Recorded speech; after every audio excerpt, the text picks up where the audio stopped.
انسانیت کا اور نوع انسانی کا ازلی اور ابدی دشمن وہ ابلیس لعین ہے۔ یہ چونکہ چیزیں ایسی ہیں کہ جو ما وراء الطبیعات سے متعلق ہیں۔ ابلیس جن ہے، جن انویزیبل ورلڈ سے تعلق رکھتا ہے، غیر مرئی جو نظر نہیں آتی۔ فرشتے انویزیبل ورلڈ سے تعلق رکھتے ہیں، غیر مرئی جو نظر نہیں آتے۔ یہ ہم جو ہے اور یہ حیوانات دنیا میں جو ہے یہ مرئی ہے، ویزیبل ہے۔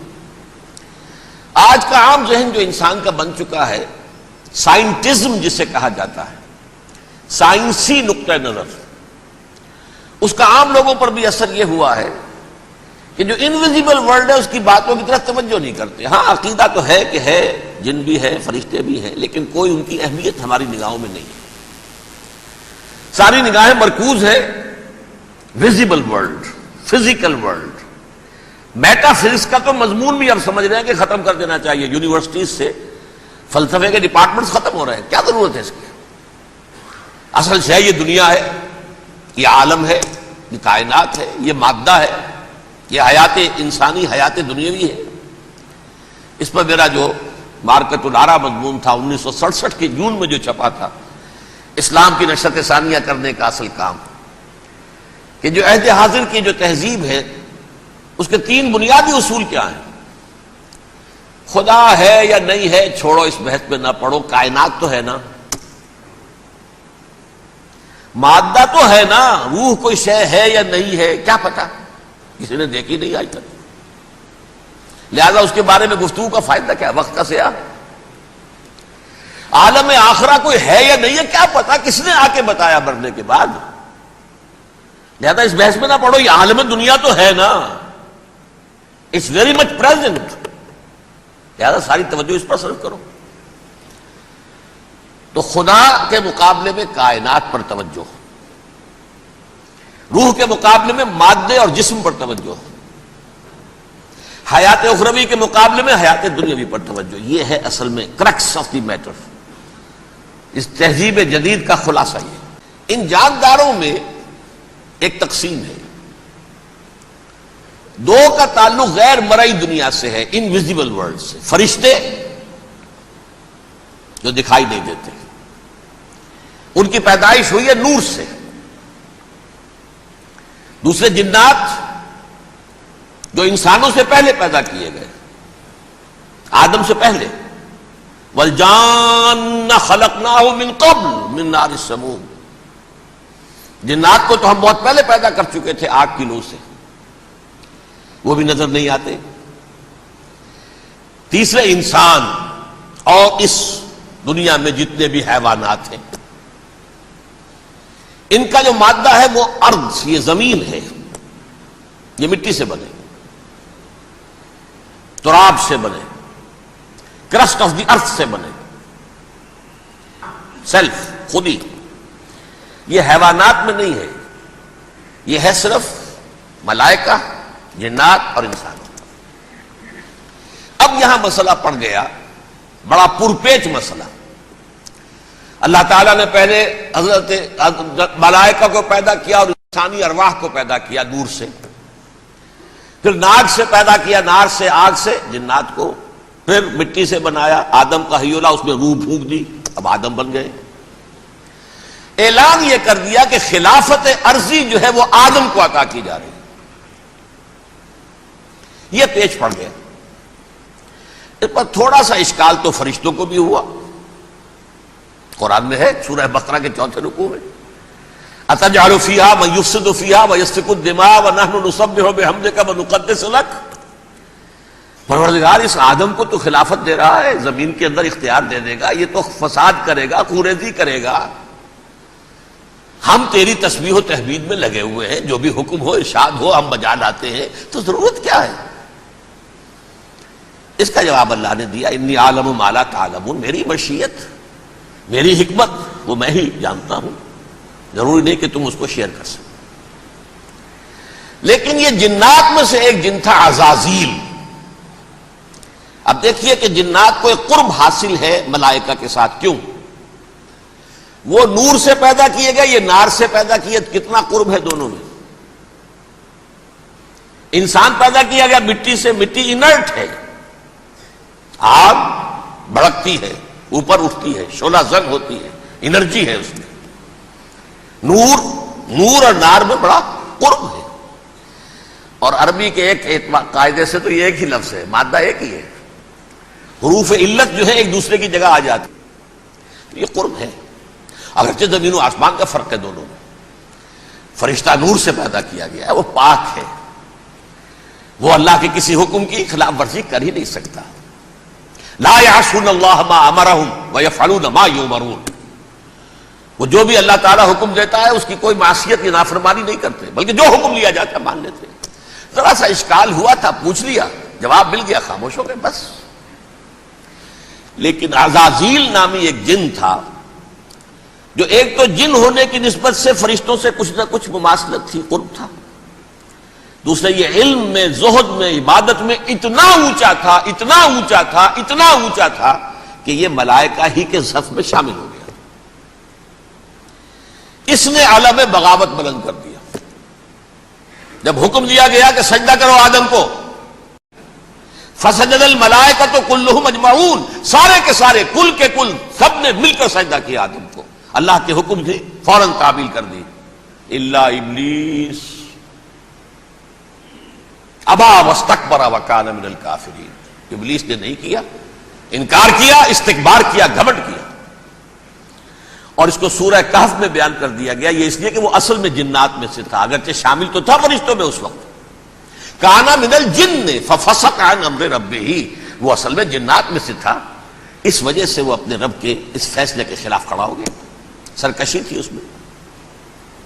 یہ معاملہ اتنا اہم ہے، اب آپ سمجھیے کہ 7 مرتبہ سورہ بقرہ، سورہ اعراف، سورہ حجر، سورہ بنی اسرائیل، سورہ کہف، سورہ طٰہٰ، سورہ صاد، 6 مکی صورتوں میں ذکر ہے یہ، اور ایک مدنی صورت سورہ بقرہ.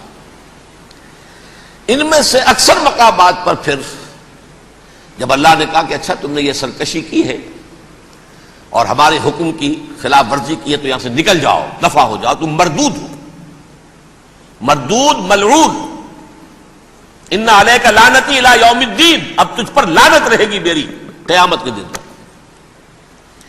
اس نے کہا اچھا پروردگار پھر مجھے ذرا مہلت دے دے، رب فانظرنی الی یوم یبعثون، قیامت تک میری زندگی طویل کر دے. فذهب فإنك من المنظرین، کہہ دیا اچھا جاؤ، تمہاری یہ درخواست بھی ہم نے قبول کی. انہوں نے کہا پروردگار اب میں اس آدم کو بھی گمراہ کر کے چھوڑوں گا اور آدم کی نسل کو تباہ کر کے چھوڑوں گا. انتہائی شدید چیلنج کے انداز میں یہ قرآن مجید میں 4-5 مرتبہ مضمون آیا ہے. میں نے صرف 2 جگہ سے آپ کو اس وقت کوٹ کر کے سنایا تھا. سورہ اعراف میں اللہ تعالیٰ فرماتے ہیں قالا، اس پر ابلیس نے کہا فبما اغویتنی، تو اے رب جو تو نے مجھے گمراہ کیا ہے، مجھے ذلیل کر دیا، مجھ پر فوقیت دے دی، اس کو انا خیر منہ، میں اس سے بہتر ہوں، خلقتنی من نار وخلقتہ من طین، بنایا تو نے مجھے آگ سے اور اس کو بنایا مٹی سے، پھر مجھ سے مطالبہ کہ میں سجدہ کروں، اور میں نے سجدہ نہیں کیا تو اب تو نے مجھے ملعون قرار دے دیا. قال فبما اغویتنی لأقعدن لهم صراطک المستقیم، اب میں یہ نسل آدم کے لیے، اس کو برباد کرنے کے لیے تیری سیدھی راہ کے اوپر گھات میں بیٹھوں گا، سیدھے راستے پر چلنے نہیں دوں گا. ثم لآتینہم من بین ایدیہم، پھر میں ان پر حملہ آور ہوں گا، ان کے سامنے سے بھی، ومن خلفہم، ان کے پیچھے سے بھی، وعن ایمانہم، ان کے داہنی جانب سے بھی، وعن شمائلہم، اور ان کے بائیں جانب سے بھی، ولا تجد اکثرہم شاکرین، اور تو دیکھے گا کہ ان کی اکثریت تیری شکر گزار بندوں پر مشتمل نہیں ہوگی. یہ چیلنج تھا. اور ایک چھوٹا سا چیلنج جو سورہ صاد میں آیا ہے، اور یہاں تو اس نے اللہ کے جلال کی قسم کھا کر کہا قال فبعزتک لأغوینہم اجمعین، اے رب تیری عزت، تیرے جلال کی قسم ہے میں ان سب کو گمراہ کر کے چھوڑوں گا، الا عبادک منہم المخلصین، سوائے ان میں سے وہ کچھ لوگ جنہیں تو خالص اپنا بندہ بنا لے، جنہیں تو اپنا بندہ بنا لے، مخلص، مخلص نہیں، مخلص یہ مفعول ہے، فاعل نہیں ہے، جسے تو بنا لے۔ بعض لوگوں کو اللہ چن لیتا ہے، هو اجتباکم، تمہیں چن لیا ہے، استفاء، اجتباء، بس وہ بچیں گے جن کو تو اپنی خاص امان میں لے لے گا، باقی میں سب کو گمراہ کر کے چھوڑوں۔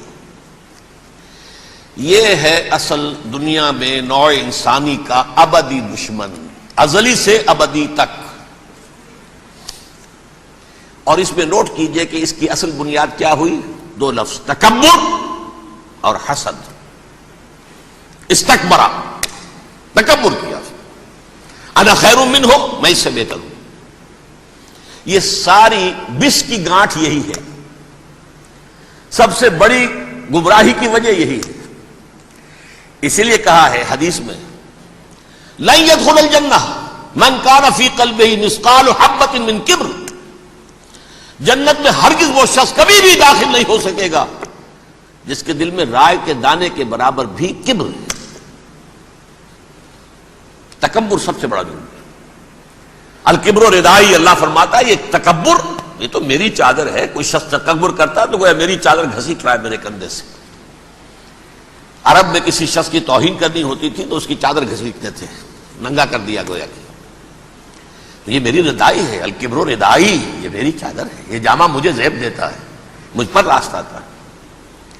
اور حسد، آدم کو جو برتری عطا ہو گئی، اس حسد کی آگ میں وہ جل رہا ہے اور اس کا انتقام لینا چاہتا ہے۔ آدم سے بھی، آدم کو بھی گمراہ کیا، جنت سے نکلوایا۔ ویسے نکلنا تو انہیں تھا ہی مشیت اذنی میں، لیکن فوری طور پر اللہ کے حکم کی خلاف ورزی تو کروائی نا۔ فعصى آدم ربہ فغوى، آدم نے اپنے رب کے حکم کی نافرمانی کی اور گمراہ ہوا عارضی طور پر۔ یہ دوسری بات ہے، توبہ کر لی، اللہ نے توبہ قبول فرما لی، معاف کر دیا۔ کوئی مستقل جو ہے وہ نسل انسانی پر اس گناہ کا اثر متوارث طور پر نہیں آ رہا، ختم ہو چکا معاملہ، ہوا تھا ہو گیا۔ فتلقى آدم من ربہ کلمات فتاب علیہ انہ هو التواب الرحیم۔ اور توبہ کی شان یہ ہے جب وہ قبول ہو جائے اللہ کی جناب میں، کہ التائب من الذنب کمن لا ذنب لہ، گناہ سے توبہ کرنے والا ایسے ہوتا ہے جیسے اس نے کبھی گناہ کیا ہی نہیں تھا۔ لیکن بہرحال وہ گمراہ کرنے میں کامیاب ہو گیا، حضرت آدم اور حوا کو بھی۔ اور نوع انسانی کی عظیم اکثریت، عظیم اکثریت، عظیم اکثریت اس کے داؤ میں آئی ہوئی ہے نہیں۔ کتنے ہیں وہ عباد اللہ المخلصین، الا عبادک منہم المخلصین، کتنے ہیں جو واقعتاً خالصتاً اللہ کے بندے بن گئے ہوں، جنہیں اللہ نے اپنا بنا لیا، اپنا قرار دے دیا۔ اب اس کے ساتھ نوٹ کیجئے، اس ابلیس کے ساتھ ایک فوج بھی ہے، جسے قرآن مجید میں کہا گیا ہے یہ اس کی پارٹی ہے، حزب الشیطان، یہ اکیلا نہیں ہے۔ ایک تو وہ عزازیل ہے، اس کی طویل ترین عمر اللہ نے دے دی، وہ تو قیامت تک رہے گا۔ باقی بھی جنات جو ہیں ان کی نسل میں سے، جو اس کی نوع میں سے، اس کی نسل میں سے، جنات کی عمریں انسانوں کی عمروں سے زیادہ ہیں، بہت زیادہ ہیں، لیکن پھر بھی اتنی نہیں ہے۔ یہ خاص ہے اس کا معاملہ کہ اس نے کہا تھا رب انظرنی الی یوم یبعثون، مجھے دے دے مہلت اس وقت تک تاکہ میں ثابت کر کے دکھا دوں کہ جسے تو نے یہ خلافت دیا یہ اس کا اہل نہیں ہے۔ Let me prove this point ولا تجد اکثرہم شاکرین، تو ان کی اکثریت کو شکر گزار نہیں پائے گا۔ وہ ابلیس جو ہے وہ ریکروٹ کرتا ہے اپنے فوجی، اول تو خود جنات میں سے، جو اس کے نمبر 1 لشکری ہے۔ قرآن مجید میں اس کا اشارہ دیا گیا ہے، انہو یراکم ہوا وقبیلہ من حیث لا ترونہم۔ دیکھو لوگو، اے انسانوں، وہ ابلیس لعین عزازیل اور جو اس کی قبیلے کے لوگ ہیں، جنات ہیں، وہ تمہیں وہاں سے دیکھتے ہیں، تاکتے ہیں اور حملہ کرتے ہیں جہاں سے تم انہیں نہیں دیکھتے۔ وہ غیر مرئی ہیں، انویزیبل ہیں، تمہیں نظر نہیں آتے۔ ویزیبل دشمن کا وار تو روک لو گے، انویزیبل کا کیسے روکو گے؟ انہو یراکم ہوا وقبیلہ، اکیلا ہی نہیں ہے وہ تو تمہیں تاکتا ہے، تم پر حملہ کرتا ہے، گھات میں لگ کر جو ہے تمہارے اوپر حملہ کرتا ہے، وہ بھی اور اس کے ساتھ اس کے قبیلے کے لوگ جنات بھی، من حیث لا ترونہم، جہاں سے کہ تم انہیں نہیں دیکھتے۔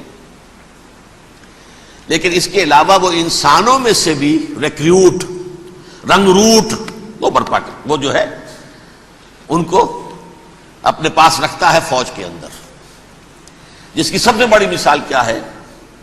سورہ مجادلہ میں اللہ تعالیٰ نے منافق، حالانکہ وہ کون تھے؟ بظاہر حضور کا کلمہ پڑھنے والے، حضور کے پیچھے نماز پڑھنے والے، اسلام کا دعویٰ کرنے والے، ان کو اللہ فرماتا ہے اولئک حزب الشیطان الا ان حزب الشیطان هم الخاسرون، یہ شیطان کی پارٹی کے لوگ ہیں۔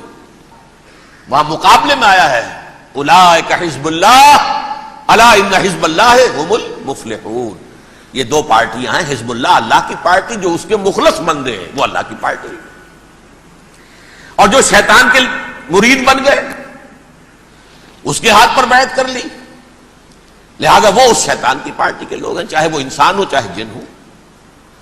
تو انسانوں میں سے بھی اس کے حزب میں، اس کی پارٹی میں اس کے ایجنٹ ہیں اور بہت ہیں، بلکہ بہت سے تو ایسے ہیں کہ جو جنات کے بھی کان قطر دیں، ان کو بھی شیطنت سکھا دیں، پڑھا دیں۔ لیکن اب ایک بات سمجھیے، ایک دنیا میں نسل اور قوم بھی ایسی ہے جو ایک خاص وقت سے بحیثیت مجموعی من حیث القوم ابلیس کی ایجنٹ بن گئی ہے۔ وہ کون ہے؟ وہ یہودی ہے۔ یہ یہودی قوم جو ہے، اس میں ایک تو کچھ یہ کہ ان کی فطرت کے اندر یہ تھا کہ ہم ہیں اصل انسان، باقی انسان جو ہے وہ انسان نما حیوان ہے، ان کی کوئی حیثیت ہی نہیں۔ ہم ہیں اصل انسان، نحن ابناء اللہ واحباؤہ۔ باقی یہ جنٹائلز، یہ گوئمز، غیر یہودی، یہ تو حیوانات ہیں۔ اب جیسے کہ انسانوں کو حق ہے کہ حیوانوں کو ایکسپلائٹ کریں، استعمال کریں، گھوڑے کو آپ ٹانگے میں باندھ دیں کہ نہیں؟ اس کی پسینے کی اور محنت کی کمائی ہے جو کھاتا ہے ٹانگا چلانے والا۔ البتہ یہ ضرور ہے کہ چونکہ اگلے روز پھر جوتنا ہے تو کچھ نہ کچھ تو اسے بھی کھلائے گا نا، اپنی کمائی میں سے کچھ دانے کھلائے گا، کچھ اور گھاس دے گا، یا بیل کو جوتنا ہے ہل میں تو کچھ نہ کچھ اس کو دینا ہوگا کھانے کو، لیکن پھر اسے استعمال کرنا ہے۔ تو ان کا مستقل قول یہ ہے کہ اصل انسان ہم ہیں، باقی پوری نوع انسانی ہمارے لیے حیوانوں کے درجے میں، ہم چاہیں جس طرح انہیں استعمال کریں، ایکسپلائٹ کریں، دھوکہ دیں، جیسے چاہیں لوٹیں، کھسوٹیں، سب کچھ کریں، بدہضی کریں، ان سے سود لیں، سب کریں، جو بھی ممکن طریقہ ہو، یہ ہمارے لیے ہم ڈومینیٹ کریں گے، اور یہ در حقیقت ہمارے اعلی کار ہیں۔ ایک تو اس اعتبار سے یہود بقیہ پوری نوع انسانی کے دشمن بن گئے۔ قرآن مجید کی وہ آیت بھی میں نے آپ کو سنائی ہے، وَقَالُوا لَيْسَ عَلَيْنَا فِي الْأُمِّيِّينَ سَبِيلٌ، یہ امیین کہتے تھے نا ان کو، جو غیر یہودی ہیں، کیونکہ ان کے پاس کتاب تھی، تورات تھی، اور کتاب نہیں تھی کسی کے پاس، لہذا یہ ان پڑھ ہے، پاگل ہے، جاہل ہے، امی ہے۔ ہم ہیں صاحب کتاب، ہمارے پاس شریعت، ہمارے پاس کتاب، یہ لوگ ان پڑھ ہیں، جاہل ہیں۔ لیسا علینا فی الامیین سبیل، ان امیین کو ہم لوٹیں، کھسوٹیں، دھوکہ دیں، فریب سے جو کریں، چوری کریں، ڈاکہ ڈالیں، جیب کے قطرے، جس طرح بھی کریں ہمارے لیے جائز ہے، ہمارے اوپر کوئی گرفت نہیں ہوگی۔ اللہ تعالیٰ ہم سے یہ نہیں پوچھے گا تم نے جھوٹ کیوں بولا تھا اس کے ساتھ، تم نے وعدہ خلافی کیوں کی تھی اس کے ساتھ، تم نے کیوں دھوکہ دیا تھا اس کو، تم نے کیوں اس کا مال جو ہے غبن کر لیا تھا، ہڑپ کر لیا تھا، نہیں، ہم پر پوچھ نہیں ہے۔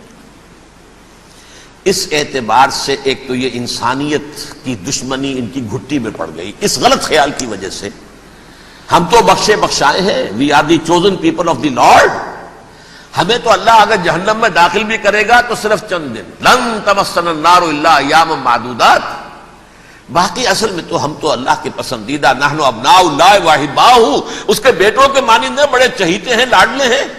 یہ باقی دنیا، باقی انسان ہماری چراہ گاہ ہے، جیسے چاہے چریں، جس طرح چاہے ہڑپ کر جائیں۔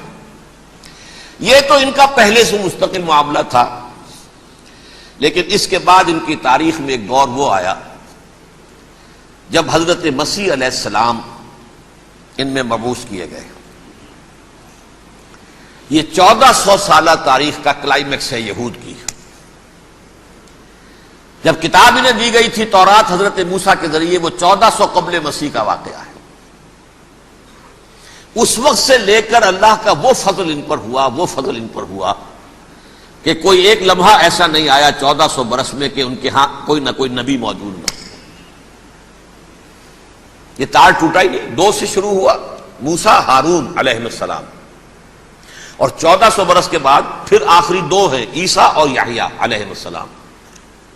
یوں سمجھ لیجئے، اور اس کے درمیان یہ تار ہے، اور اس تار میں کوئی ایک لمحہ ایسا نہیں آیا کہ کوئی نبی موجود نہ۔ لیکن عیسیٰ اور موسیٰ کے درمیان 1400 برس ان کے جو ہیں، اس کا کلائمیکس ہے حضرت مسیح علیہ السلام کی بعثت، اور حضرت مسیح علیہ السلام کو جسے اللہ نے اپنی روح قرار دیا، روح منہ، کلمتہ القاہا الی مریم، اللہ کا کلمہ، عظیم ترین معجزات۔ انہوں نے کیا کہا؟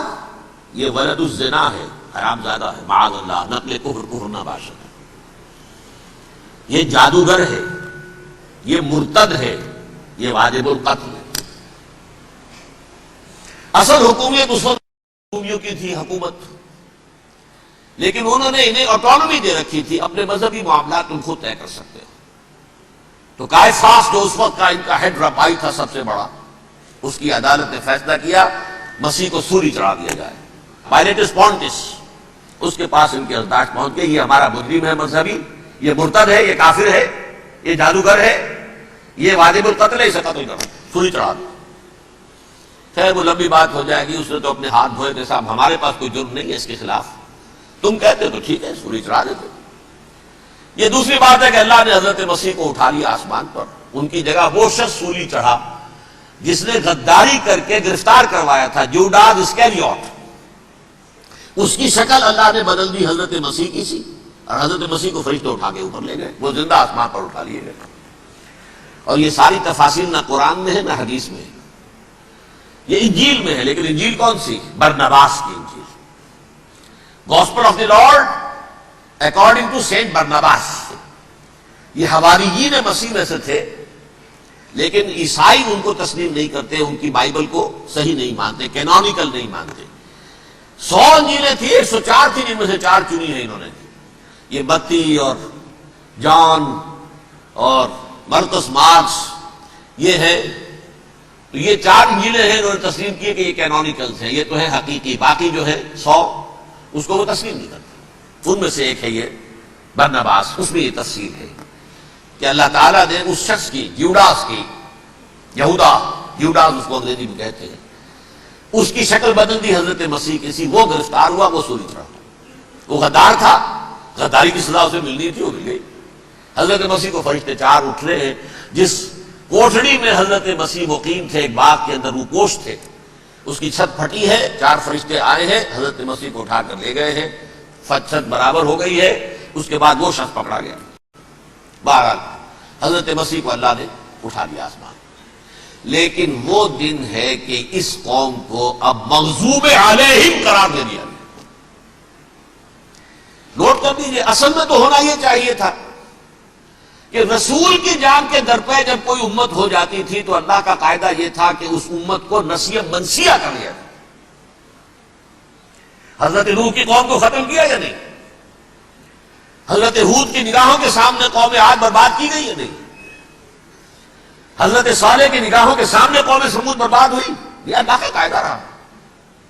سدوم اور عمورہ کی بستیاں حضرت لوط علیہ السلام جہاں بھیجے گئے، مدین کا علاقہ جہاں حضرت شعیب بھیجے گئے، آل فرعون جن کی طرف موسیٰ کو بھیجا گیا، سب ہلاک کر دیے گئے۔ کیونکہ رسولوں کے بارے میں اللہ کا ذات، نبیوں کے بارے میں یہ بات نہیں ہے۔ نبی آیا، اس نے دعوت دی، جس نے مان لیا اچھا کیا، اپنے لیے اچھا کیا، نہیں مانا اس کی اپنی جو ہے آپ برباد ہو گئی۔ دنیا میں کوئی فیصلہ اس کا نہیں ہوتا، لیکن رسولوں کا معاملہ یہ ہوتا ہے کہ دنیا میں وہ اللہ کی عدالت بن کر آتے ہیں، مانو گے تو بچو گے، نہیں مانو گے ہلاک ہوگا۔ تو اس اعتبار سے وہ مستحق تو ہو چکے تھے اس کے کہ انہیں ہلاک کر دیا جائے۔ اب اللہ کی کوئی خصوصی مشیت ہے، اس میں کیا حکمت ہے؟ وہ ہے ایک حکمت، میں بعد میں اگر وقت ہوا تو بتاؤں گا۔ فیصلہ یہ کیا اللہ نے کہ حضرت مسیح کو تو اٹھا لیا زندہ، اور ان کی رسی ابھی مزید دراز کر دی کہ ان کو ابھی مہلت دے دی کہ تمہیں آخری استیصال، جس کو عذاب اکبر کہتا ہے قرآن۔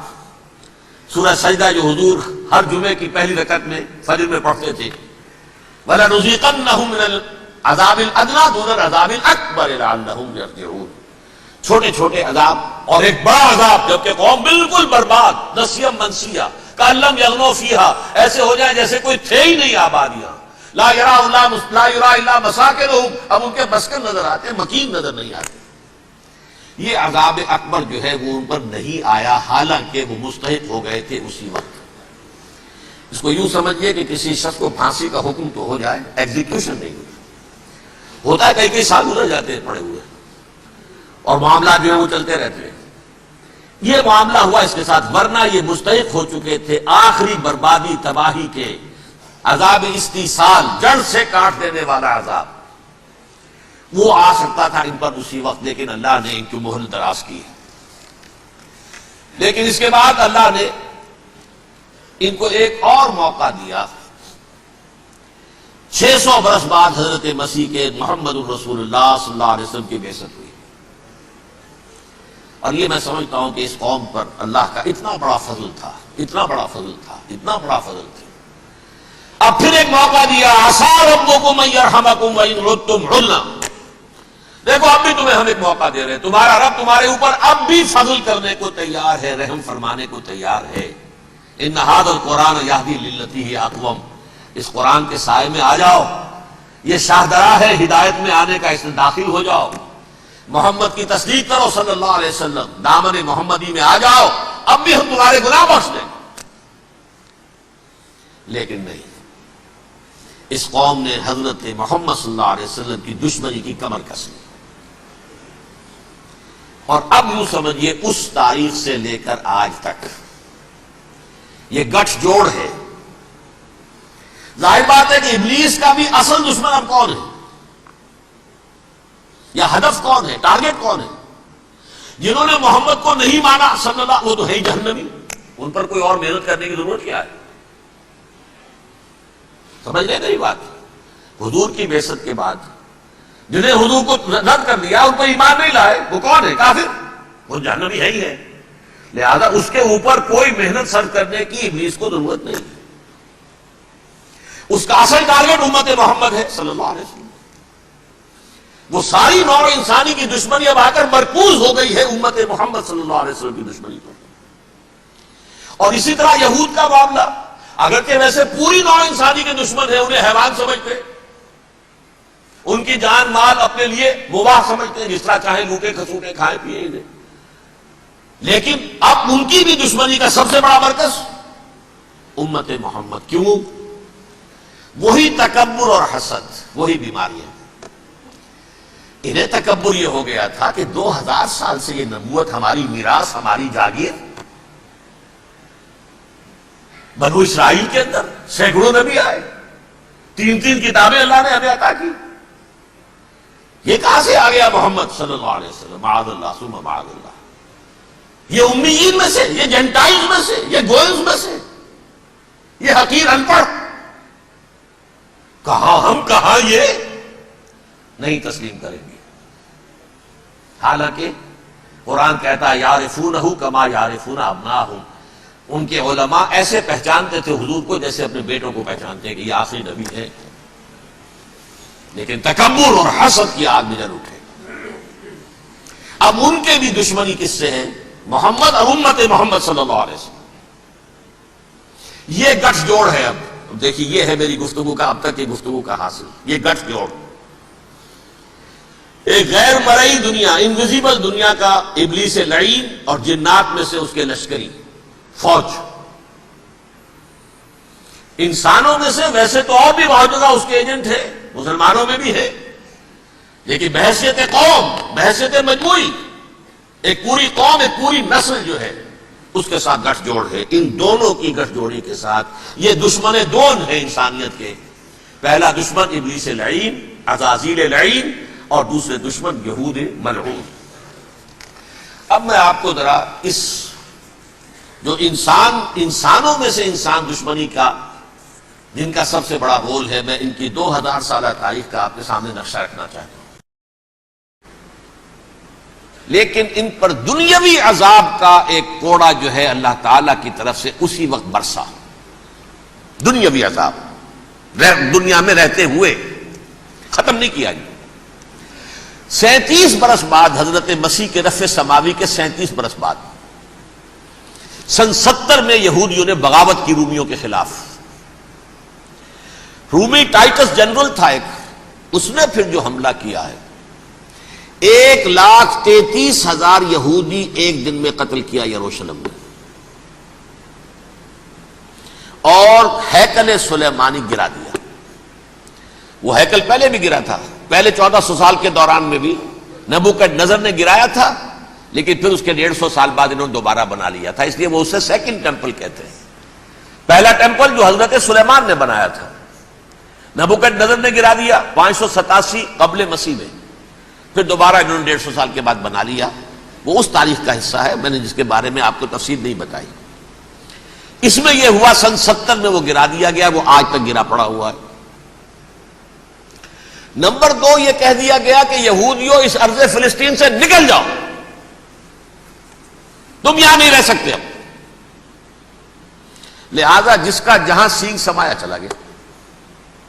یورپ میں چلے گئے, ایشیا میں آ گئے, عرب میں آ گئے. یہ 3 قبیلے جو رات بھی میں نے عرض کیا تھا, بنو قینقاع, بنو نذیر اور بنو قریظہ, یہ وہاں سے آ کے مدینے میں آباد ہو گئے. جس کا جہاں سینگ سمایا, افریقہ میں, ہندوستان میں, جہاں چلے گئے. ڈایاسپورا اسے کہتے ہیں, وہ آپ نوٹ کر لیجیے اس لفظ کو, ڈایاسپورا. ہمارا دور انتشار, جبکہ ہمیں ہماری اصل سرزمین تو فلسطین ہے. حضرت ابراہیم کا مسکن, حضرت اسحاق, حضرت یعقوب کا مسکن فلسطین, یہ ہے ہماری اصل جاگیر, یہ تو ہماری جدی پشتی جاگیر ہے. لیکن یہاں سے نکال دیے گئے سن 70 عیسوی میں, اور وہاں سے لے کے 1917 تک ان کا ڈایاسپورا جاری رہا. یہ دور انتشار ہے. اس دور انتشار کے اب چند حصے ہیں جس کو میں چاہتا ہوں کہ آپ علیحدہ علیحدہ سمجھ لیں. دور انتشار کا جو پہلا جو ہے تقریباً 300 برس رومی حکمران تھے. وہ یہودیوں کے بھی دشمن تھے اور عیسائیوں کے بھی دشمن تھے. عیسائی اور یہودی ایک دوسرے کے بھی دشمن تھے, لیکن رومی سمجھتے تھے کہ یہ ایک ہی تھیلی کے چٹے بٹے ہیں. رومیوں کے نزدیک عیسائی بھی یہودیوں ہی کا ایک فرقہ تھے, کوئی علیحدہ مذہب تو تھا ہی نہیں. لہذا رومی جو ہیں رومنز, وہ ان دونوں کو ستاتے تھے, مارتے تھے, اور یہ آپس میں لڑتے تھے. یہودی عیسائیوں کو مارتے تھے, عیسائی یہودیوں کو مارتے تھے. یہ ہے 300 برس تک کی تاریخ. سن 300 عیسوی میں کیا ہوا, ایک معجزہ ہو گیا. بہت عظیم ایمپرر کانسٹینٹائن, قسطنطین اعظم, رومن ایمپررز میں سے بہت بڑا ایمپرر, وہ عیسائی ہو گئے. اب تو معاملہ بالکل تلپٹ ہو گیا, پوری سلطنت عیسائی ہو گئی. اب عیسائیوں کے عیش ہو گئے اور یہودیوں پہ مار پڑنی شروع ہوئی. اب عیسائیوں کا آپ خود سوچئے کہ جنہیں وہ خدا بنا بیٹھے ہیں, خدا کا بیٹا قرار دے رہے ہیں, ان کے قاتل کون؟ یہودی, بدماش. لہذا ان کی وہ پٹائی شروع ہوئی ہے یورپ میں, پوری رومن امپائر میں. انہیں ذلیل کیا گیا, شہروں میں آمد بند, علیحدہ رہو, گھیٹوز کے اندر رہو. یہودی کا نام جو ہے وہ گالی بن گیا, جیسے آج بھی یہودی گالی کہتے ہیں, جیسے خنزیر کا لفظ. آخر وہ بھی اللہ کی مخلوق ہے, لیکن آپ کو معلوم ہے کوئی شخص زبان پر نام نہیں لانا چاہتا خنزیر کا, سور کا. ہے تو مخلوق وہ بھی ایک حیوان ہے. ایسے ہی یہ ہے یہودی, یہودی گالی, جیو, جیوٹ, گالی. لہذا ایک طرف تو ان دونوں کے درمیان دشمنی, جس کو قرآن کہتا ہے وَأَغْرَيْنَا بَيْنَهُمُ الْعَدَاوَةَ وَالْبَغْضَاءَ, ہم نے ان کے مابین دشمنی جو ہے پیدا کر دی. اور جب یہ پوری سلطنت عیسائی ہو گئی تو قافیہ تنگ ہو گیا یہودیوں کا. اب آئیے 571 عیسوی, یعنی جبکہ ڈایاسپورا کو کتنا عرصہ ہو چکا تھا, 500 برس. سن 70 سے شروع ہوا ڈایاسپورا, جب ٹائٹس نے گرایا ہے ہیکل کو, اور نکال باہر کیا انہیں فلسطین سے، بھاگ جاؤ، یہاں ایک یہودی بھی نہیں رہے گا، فلسطین سے نکال دیے گئے۔ اس کے پورے 500 برس بعد سن 571 عیسوی میں حضور کی پیدائش ہوئی، ولادت باسعادت محمد الرسول اللہ صلی اللہ علیہ وسلم۔ 610 میں آپ پر وحی کا آغاز ہوا،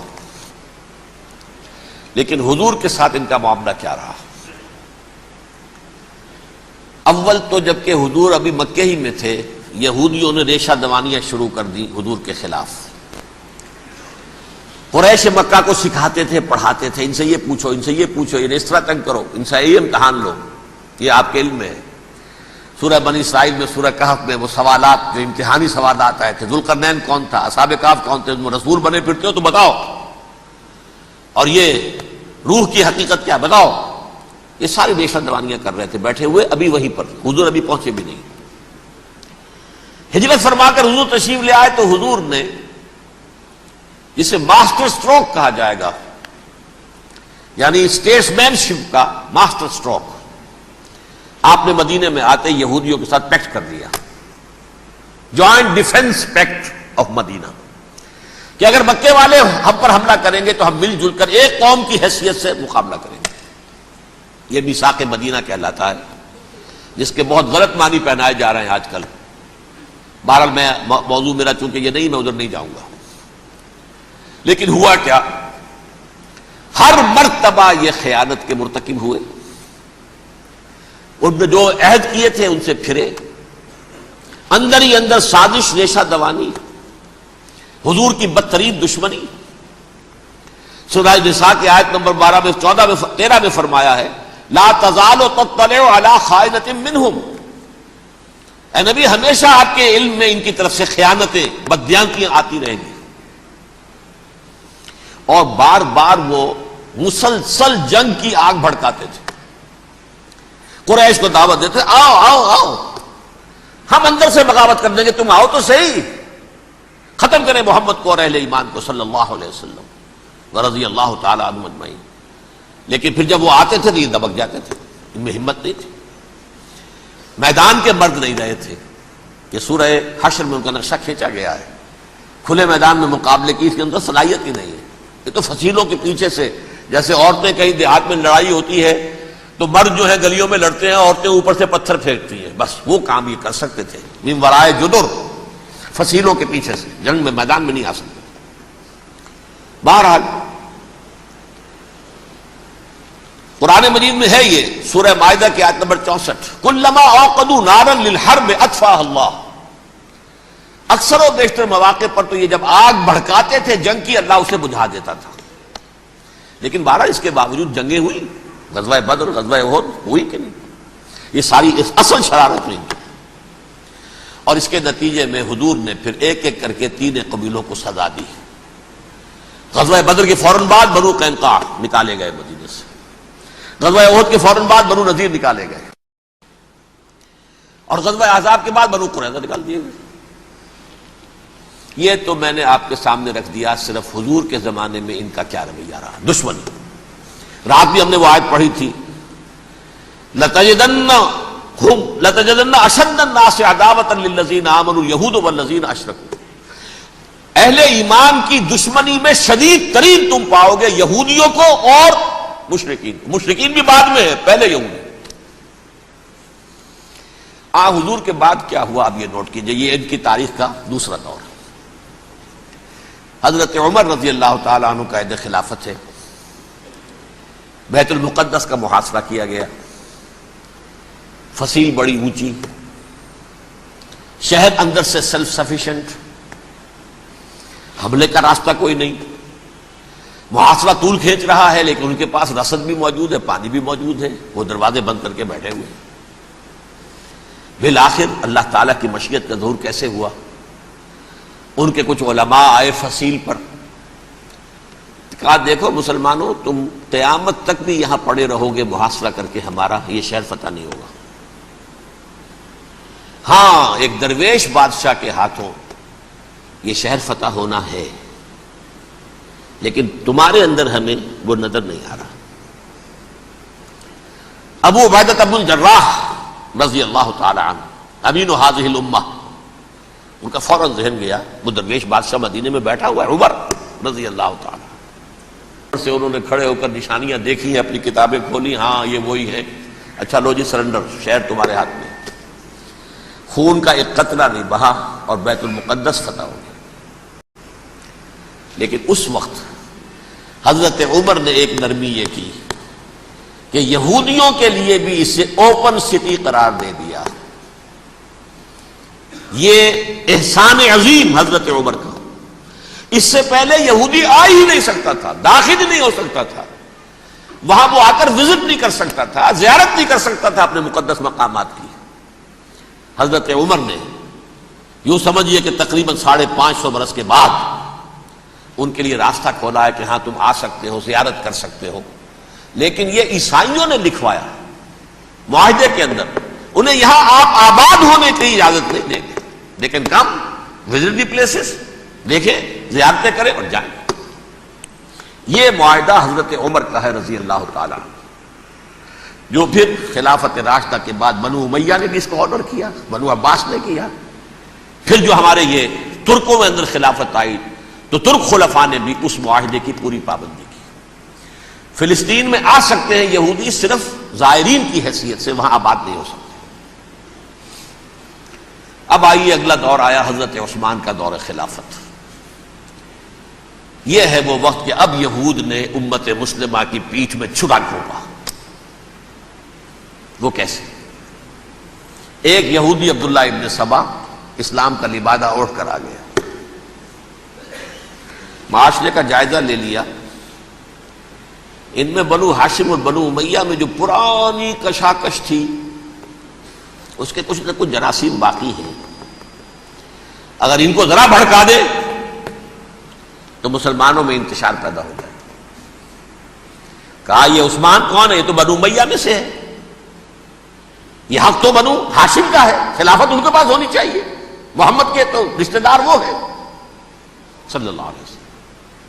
عوام الناس کے اندر بات پھیلنی شروع ہوئی، پھر ایک بڑی سازش کے انداز میں حضرت عثمان کے خلاف پروپیگنڈا، حضرت عثمان کے جو عاملین تھے، گورنر تھے، ان کے خلاف پروپیگنڈا، اور ایسی ہوشیاری کرتے تھے کہ کوفے میں کوفے کے حاکم کے خلاف کچھ نہیں کہنا، اجی مصر میں یہ ہو رہا ہے، اجی شام میں یہ ہو رہا ہے، اجی یہ جو عثمان ہے وہ یہ کر رہا ہے، یہ ظلم ہو رہا ہے، یہ لوٹ مار ہو رہی ہے، یہ خیانتیں ہو رہی ہیں۔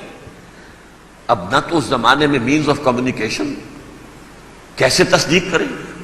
افواہیں تو آپ آج کراچی کے اندر شروع ہو جائے تو پتہ نہیں چل سکتا کسی کو کہ کیا اس میں صداقت ہے کیا جھوٹ ہے، اور بری بات جو ہے فطرت انسانی کی کمزوری ہے وہ فوراً قبول کرتا ہے، کسی کے بارے میں اچھی بات ماننے کو تیار نہیں ہوتا لیکن بری بات تو فوراً تیار۔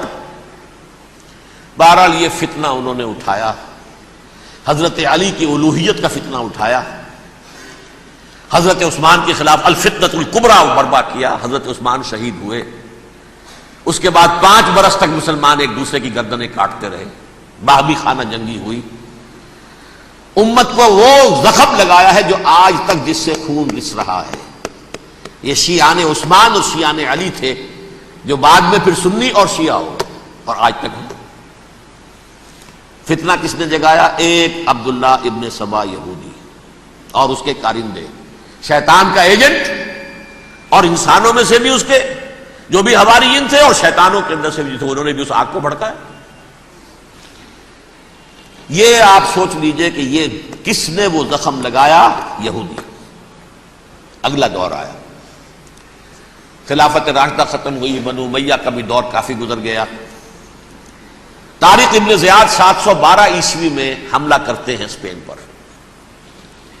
اسپین اس وقت عیسائیت کا بہت بڑا گڑھ، بڑے کٹر ترین عیسائی جو ہے وہ اسپین میں تھے، لہذا یہودیوں کی وہاں بہت پٹائی ہوتی تھی، میں بتا چکا ہوں، دشمنی تھی ان کی تو چلی آ رہی تھی عیسائیوں کے ہاتھوں یہودیوں کی، وہ تو سن 300 عیسوی سے ایمپرر کانسٹنٹائن کے بعد سے شروع ہو گئی تھی۔ اس حوالے سے یہودیوں نے اس وقت چالاکی یہ برتی، کچھ راستے واسطے بتائے، کچھ مدد کی طارق ابن زیاد کی۔ طارق ابن زیاد نے انہیں اپنا محسن سمجھا، ہسپانیہ فتح ہو گیا تو یہودی چونکہ محسنین کی فہرست میں آ چکے تھے، انہیں بہت اقتدار نصیب ہوا، بڑی سپورٹ مسلمانوں نے دی، ان کے بڑے بڑے علماء جو ہیں اسی دور کے اندر پیدا ہوئے۔ بڑے بڑے تھنکرز ان کے اسی دور میں پیدا ہوئے. بن گوریون جو کہ ایک وزیر اعظم تھا اسرائیل کا، اس نے یہ لکھا ہے اپنی کتاب میں، Muslim Spain was the golden era of our diaspora. وہ ڈائسپورا جو 70 عیسوی سے شروع ہوا تھا اور 1917 عیسوی تک جاری رہا ہے، اس میں سے گولڈن ایرا ہمارا جو تھا وہ مسلم اسپین تھا. ہسپانیہ میں بیٹھ کر ہم نے عیش کیے. لیکن وہاں سے انہوں نے اور جو کچھ کیا، یہ تو داستان کے تو بہت سے گوشے ہیں، لیکن میں جس اسٹریٹ لائن میں چل رہا ہوں اس کے اعتبار سے ایک بات سمجھ لیجیے. وہاں بیٹھ کر انہوں نے اب عیسائیت کی پیٹھ میں چھرا گھونپا، پروٹیسٹنٹ مذہب پیدا کیا، تقسیم کر دیا. جیسے شیعہ سنی کی تقسیم، عبداللہ ابن سبا، رومن کیتھولک اور پروٹیسٹنٹ کی تقسیم، یہودی علماء. ہوتا کیا تھا؟ ہسپانیہ کی یونیورسٹیاں ہیں، کارڈووا میں ہے، ٹولیڈو میں ہے، گریناڈا میں ہے، غرناطہ، قرطبہ، تولیتلا، اور وہاں آتے تھے لوگ. فرانس سے چلے آ رہے ہیں نوجوان پڑھنے کے لیے، جرمنی سے چلے آ رہے ہیں، اٹلی سے چلے آ رہے ہیں. 3 ہی ملک قریب ترین پڑھتے ہیں سینٹرل جو یورپ کے ہیں. یہاں پر جو ہے وہ اسلام جو نور پھیلا رہا تھا اس سے بھی مستفیض ہوئے. جہالت کے جو ہے پردے ان کے وہ چھٹے. اس کے ساتھ ہی وہ یہودی وہاں ان کے اندر جو جراثیم داخل کر رہے تھے وہ اس عیسائیت کے خلاف بغاوت تھی جو اس وقت دنیا میں عیسائیت اس وقت تھی. پوپ کا راج تھا دنیا میں اس وقت. یورپ میں جو عیسائیت تھی اس میں ایک طرف بادشاہ تھے، لیکن بادشاہوں کی حیثیت وہاں پر یوں سمجھ لیجئے کٹ پتلیوں کی تھی. اصل قوت پوپ کے ہاتھ میں تھی. اور پوپ کو انہوں نے جیسے قرآن نے کہا اتخذوا احبارهم ورهبانهم اربابا من دون اللہ، چونکہ سینٹ پال نے شریعت موسوی ساقط کر دی تھی تو اب شریعت تھی ہی نہیں. پوپ کو اختیار تھا جس چیز کو چاہے حلال قرار دے دے، جس چیز کو چاہے حرام قرار دے دے. اتخذوا احبارهم ورهبانهم اربابا من دون اللہ. انہوں نے کہا صاحب یہ پوپ کس بلا کا نام ہے، یہ بھی انسان ہے.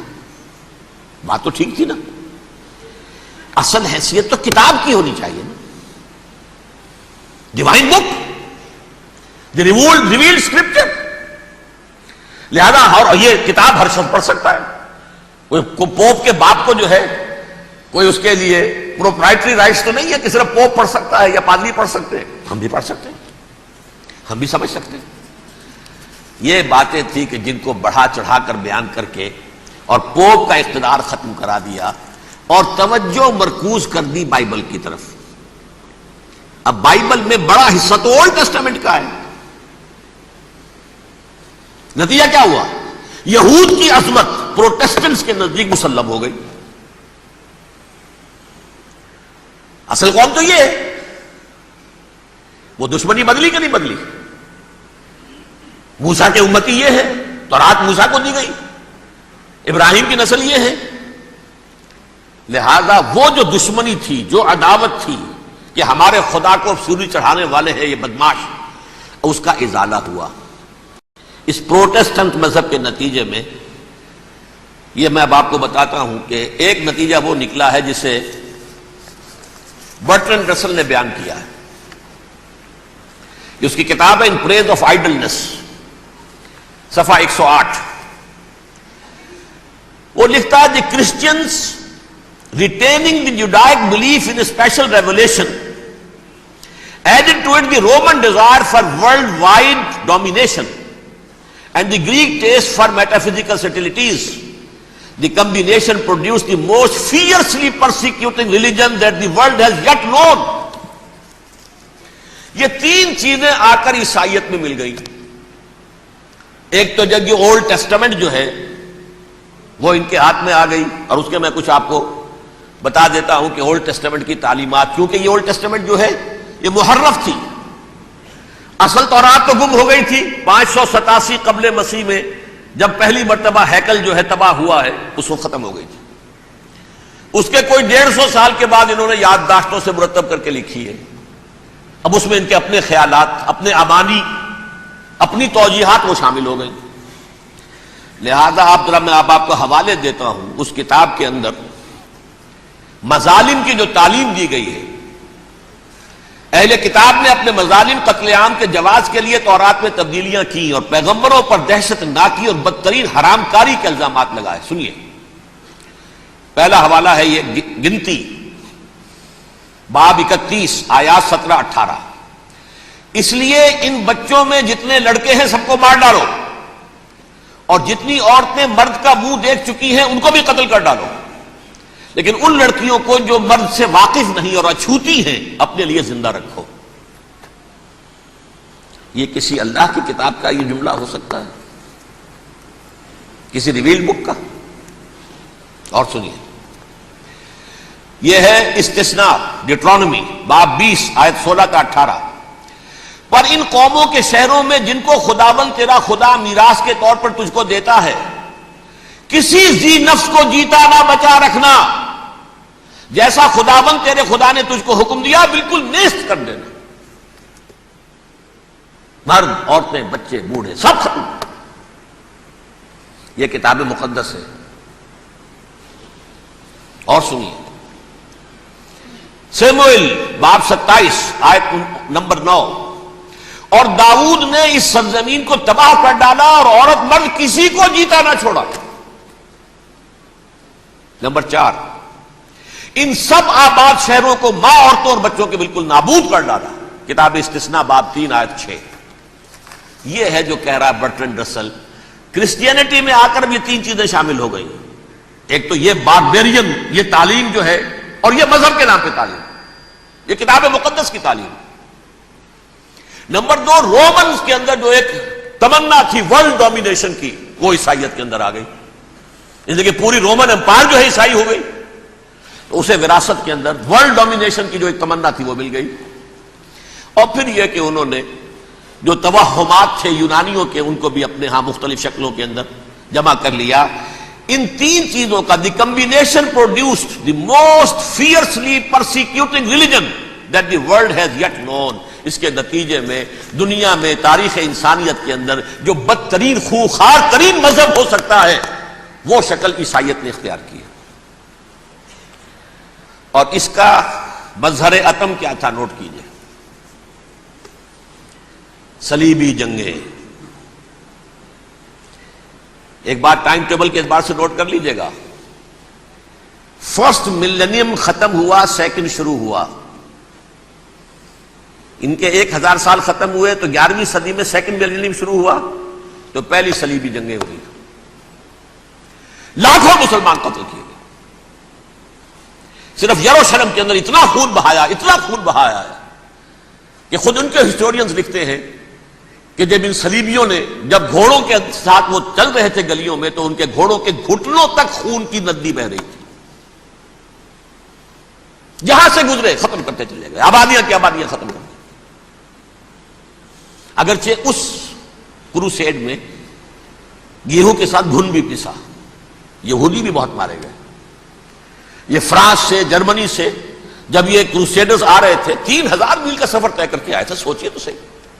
اربن ثانی پوپ جو تھا، آگ لگا دی تھی اس نے پورے یورپ کے اندر. شرم سے ڈوب مرو، تمہارے مقدس علاقے مسلمانوں کے ہاتھ میں. انفیڈلز، یہ کافر، یہ مرتد، یہ ملحد. مسیح جہاں پیدا ہوا، مسیح کو جہاں سولی دی گئی، وہ کہاں ہے؟ ان کے ہاتھ میں. وہ آگ لگائی ہے، 3000 میل کا فاصلہ طے کر کے یہ قومیں آئی ہیں وہاں، اور جو تباہی مچائی ہے انہوں نے. تاریخ انسانی میں ایسی بربریت کی کوئی مثال. اور یہ ان کے اپنے ہسٹورینز لکھتے ہیں. شرم کے مارے ایسے محسوس ہوتا ہے جیسے ان کی گردنیں جھکی جا رہی ہوں لکھتے ہوئے. یہ جو بغاوت ہوئی پوپ کے خلاف، اس میں نوٹ کیجئے تاریخی اعتبار سے سب سے پہلے بغاوت کرنے والا ملک انگلستان تھا. اس نے اپنا چرچ علیحدہ بنایا، چرچ آف انگلینڈ. پوپ سے رشتہ منقطع. The first Protestant kingdom in Europe was England. اسی سے رشتہ جوڑی west, white Anglo Saxon Protestants. ان میں اولیت کا شرف کسے حاصل ہے؟ برطانیہ شریف کو.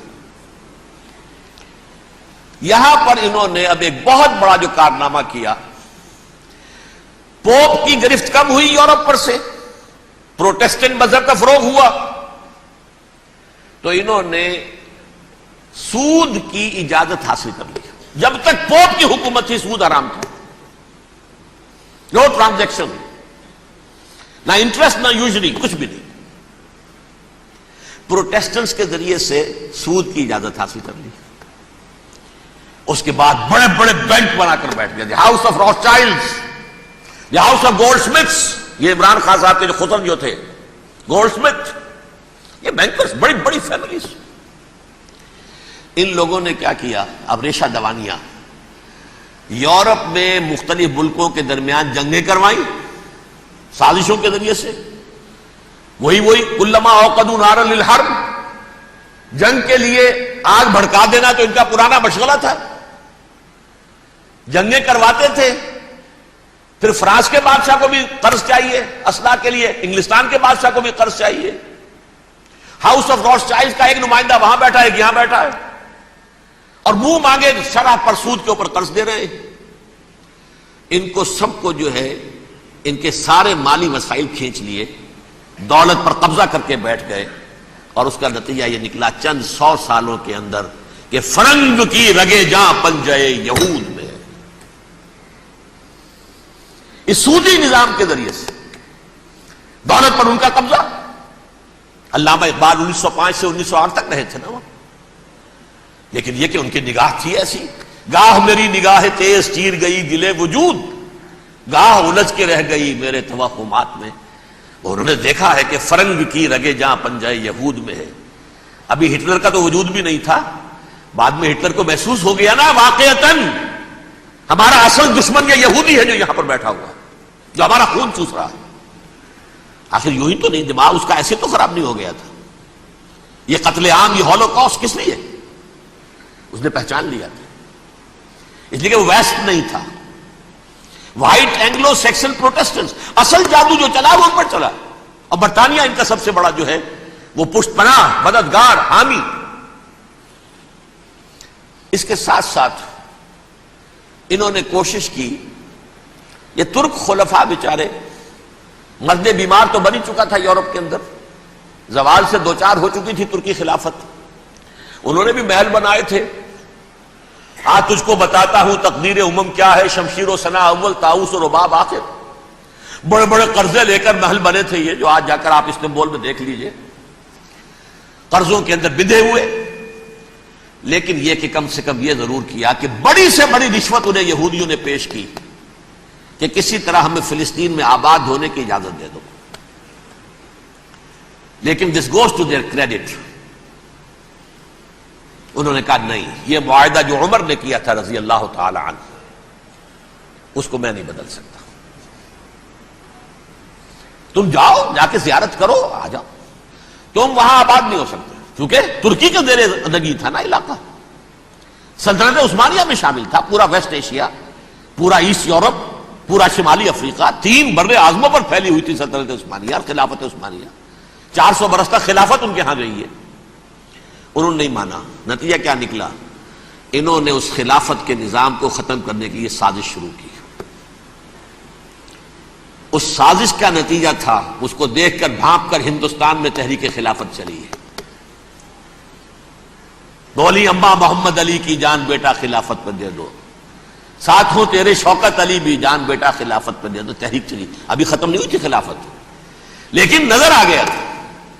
بڑا پیارا واقعہ ایک صاحب نے سنایا ہے کہ جب شیخ الہند جو ہیں اسیر تھے مالٹا میں، یہ 1915 سے 1920 تک رہے،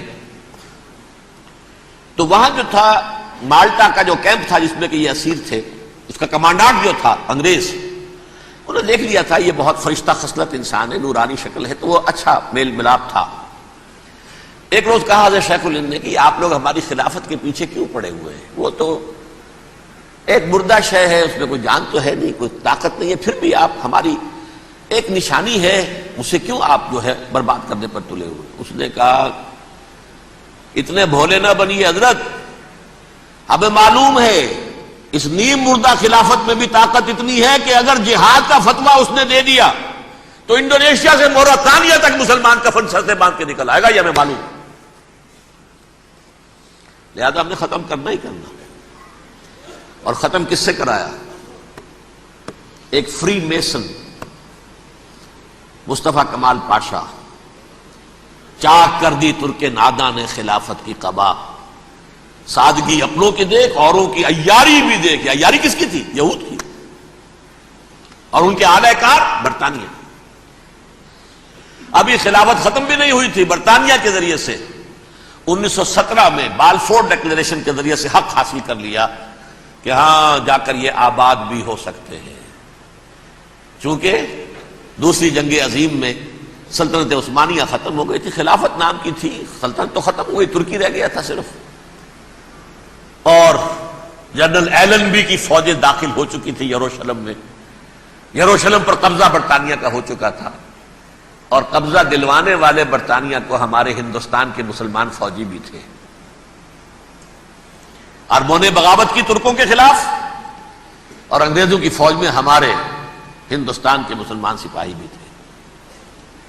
بہرحال اب چونکہ ان کے پاس آ گیا، برطانیہ نے اعلان کر دیا، بالفور ان کا وزیر خارجہ، Jews have a right to settle in Palestine، وہ جائیں آباد ہو سکتے ہیں۔ یہ 1917 کا اعلان ہے۔ اس کے بعد جو کچھ انہوں نے طریقے برتے ہیں، اس میں دھن، دھوس، دھاندلی، دھوکہ، ہر چیز۔ مثلا دھن گئے، جناب یہ آپ مکان بیچیں گے؟ اچھا جی لے لیجیے، آپ کیا مانگتے ہیں؟ 10 لاکھ، میں 11 لاکھ دیتا ہوں، لیکن کل ہی نکل جائیں آپ۔ پیسے کی کمی تھی نہیں، پورا یورپ کا سرمایہ ان کے پاس، بینکرز کے پاس۔ زائمسٹ موومنٹ اصل میں بینکرز کی موومنٹ تھی۔ 1897 میں جمع ہو کر انہوں نے جو پروٹوکول بنائے تھے وہ کون تھے؟ سب کے سب بینکرز تھے۔ دولت کی کمی نہیں تھی، تم 10 کی بجائے 11 لو نکل جاؤ۔ یہ کھیت بیچتے ہو کتنے کا؟ بھائی 12 کا، ہم 13 دیتے ہیں بھائی، جلدی سے نکل جاؤ۔ یہ بھی کیا، دھن کے ذریعے سے ڈسپلیس کیا، جہاں زور چلا نکال دیا۔ اور اس کے بعد پھر جب سن 48 میں اسرائیلی ریاست قائم ہو گئی، اب اسرائیلی جو ہے عدالتوں میں استغاثے دائر کرنے شروع، یہ فلاں مکان میرے پرانے پکڑ دادا سگڑ دادا کا تھا 2000 سال پہلے، اس کے اوپر یہ قبضہ کر کے بیٹھے ہوئے، یہ میرے پاس دستاویزات ہیں۔ اچھا ٹھیک ہے، آپ نکل جائیں، یہ مکان ان کا ہے۔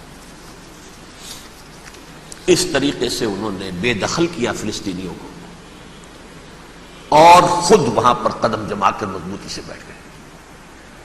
یہ ہے کہ جو مغربی اقوام نے کیا ہے۔ اس میں سیکنڈ جو ہے رول پلے کیا ہے امریکہ نے۔ ویسٹ جو ہے اس کا نمبر 2 امریکہ تھا، اب نمبر 1 امریکہ ہے۔ اب برطانیہ کی کوئی حیثیت ہی اب نہیں ہے، لیکن سب سے بڑا وکیل جو ہے وہ وہی ہے اب بھی۔ لیکن ظاہر بات ہے کہ west white Anglo Saxon Protestants کا امام اس وقت جو ہے وہ برطانیہ، یو ایس اے۔ 1948 میں یہ قائم ہوا، اور یہاں پہ نوٹ کیجئے پاکستان 47 میں قائم ہوا ہے، اور تقریباً 9 مہینے ہیں درمیان میں۔ اگست 47 اور مئی یا جون۔ یہودیوں میں بھی ایک بڑی شدید اندرونی کشاکش ہے، جیسے مسلمانوں میں کچھ مسلمان وہ ہیں جو نماز روزے کی پابندی کرتے ہیں، دین سے انہیں تعلق ہے، کچھ وہ ہیں جو نہ نماز نہ روزہ نہ کچھ، نام تو ان کے ہیں، محمد حسین ہے، غلام علی ہے تو صحیح، سیکولر ذہن ہے، مادی پرستی ہے، کچھ نہیں ہے کہ نہیں؟ ایسا ہی ان کے ہاں بھی ہے۔ اصل یہودی جو ہے، عملی یہودی، اس کی شکل آپ نے اگر کبھی دیکھی ہو، اس کے سر کے اوپر اونچا ہیٹ ہوتا ہے کالا، ان کی زلفیں لمبی لمبی ہوتی ہیں، خاص طور پر یہ جو ہے کلپٹی کے بال، یہ قلمے جو ہیں یہ تو لا کے چھلے بنا کر بڑا خوبصورت سا جو ہے وہ ہار بناتے ہیں، لمبا کالا کوٹ پہنا ہوتا ہے، لمبی داڑھی ہوتی ہے۔ یہی وجہ ہے کہ مسلمانوں میں بھی مصر میں جس کی لمبی داڑھی ہوتی تھی، اب کچھ حالات شاید بدل گئے، وہ سمجھتے تھے یہ یہودی ہے، یعنی لمبی داڑھی یہودی رکھتا تھا، مسلمان نہیں۔ مسلمان تو عرب صرف ٹوکن داڑھی رکھتے ہیں یا شیو کرتے ہیں، یا سعودیوں کی طرح صرف کوئی نشان چھوڑتے ہیں، اللہ اللہ خیر صلی اللہ۔ لمبی داڑھی شعار جو ہے یہودیوں کا ہے۔ ایک انتہا پر تو یہ ہے، دوسری انتہا پر وہ جنہیں کسی شے سے غرض نہیں، شراب بھی پیتے ہیں، سب کچھ ہے، سور بھی کھاتے ہیں یہودی، بینکرز ہیں، بڑے بڑے سائنسدان ہیں، سب کچھ ہیں، وہ زیادہ تر جو ہیں سیکولر ذہن کے۔ کچھ بیچ بیچ میں بھی ہے، جیسے یہ ایریل شیرون ہے، ویسے شیوڈ ہے، داڑھی تو نہیں ہے اس کے، لیکن سر پہ وہ ضرور وہ جو ہے اس کی جو ٹوپی سی آپ کو رکھی نظر آ جائے گی۔ یہ ہے درمیانی یہودی ہونے کا نشان کہ ایک شعار انہوں نے اپنا جو ہے برقرار رکھا ہوا. وہ ایک ٹوپی چپکی ہوئی سے ہوتی ہے, وہ ٹوپی کیا ہوتی ہے پتہ نہیں, کیسے چکی رہتی ہے مجھے نہیں معلوم. یہ جو کشمکش ہے اس میں, جو زیادہ رائٹسٹ اور لیفٹسٹ کی کہہ لیجیے, سیکولر اور مذہبی لوگوں کی کشمکش ہے, ان کے درمیان ایک کشاکش جو ہے اس کو سمجھ لیجیے کہ وہ کیا ہے. ایک چیز تو ان دونوں کے درمیان قدر مشترک ہے, پوری دنیا کی مالیات پر ہم تسلط کریں گے, قبضہ کریں گے, ڈومینیٹ کریں گے. لوگوں کو ہم بنا کر رکھ دیں گے حیوان, ملٹی نیشنل کمپنیاں ہوں گی, انہی کا راج ہوگا, انہی کی حکومتیں ہوں گی, انڈسٹری انہی کے ہاتھ میں ہوگی, لوگ یا مزدوروں کی حیثیت سے کام کریں گے یا تھوڑے سے مینیجرز ان میں سے بھی ہم لے کر کچھ تنخواہیں ان کو بھی دے دیں گے, باقی سود کے ذریعے سے ملائی ہم کھینچتے رہیں گے, مکھن ہمارے پاس آتا رہے گا. ورلڈ ڈومینیشن, اکنامک ڈومینیشن, یہ تو دونوں کے نزدیک متفق علیہ ہے. سیکولر بھی چاہتے ہیں اور جو مذہبی یہودی وہ بھی چاہتے ہیں.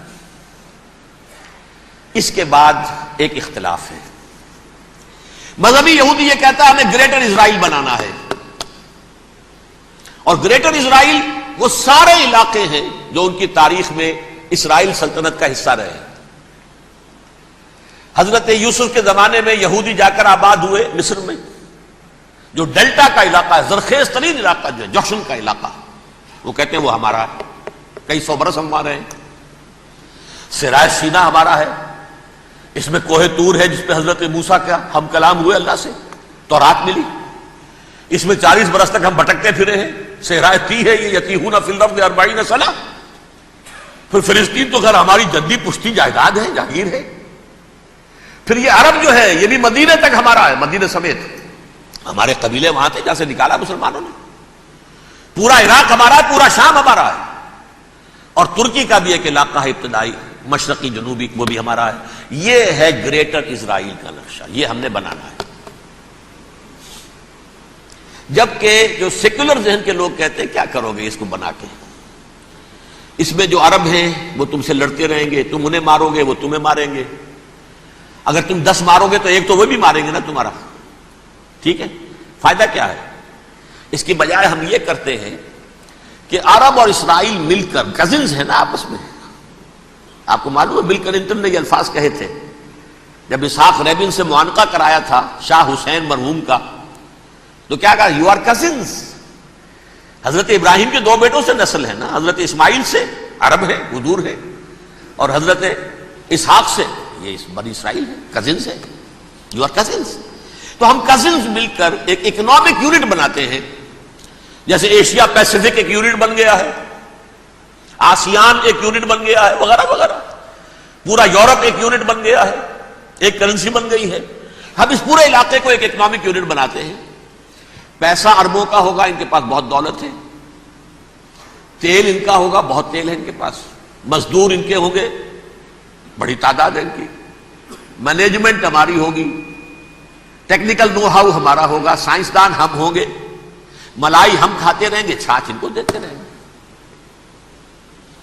تو ہمیں آم کھانے ہیں, پیڑ گرنے کی کیا ضرورت ہے؟ خام خواہ ان کی دشمنی مول لیں, زیادہ دشمنی بڑھائیں.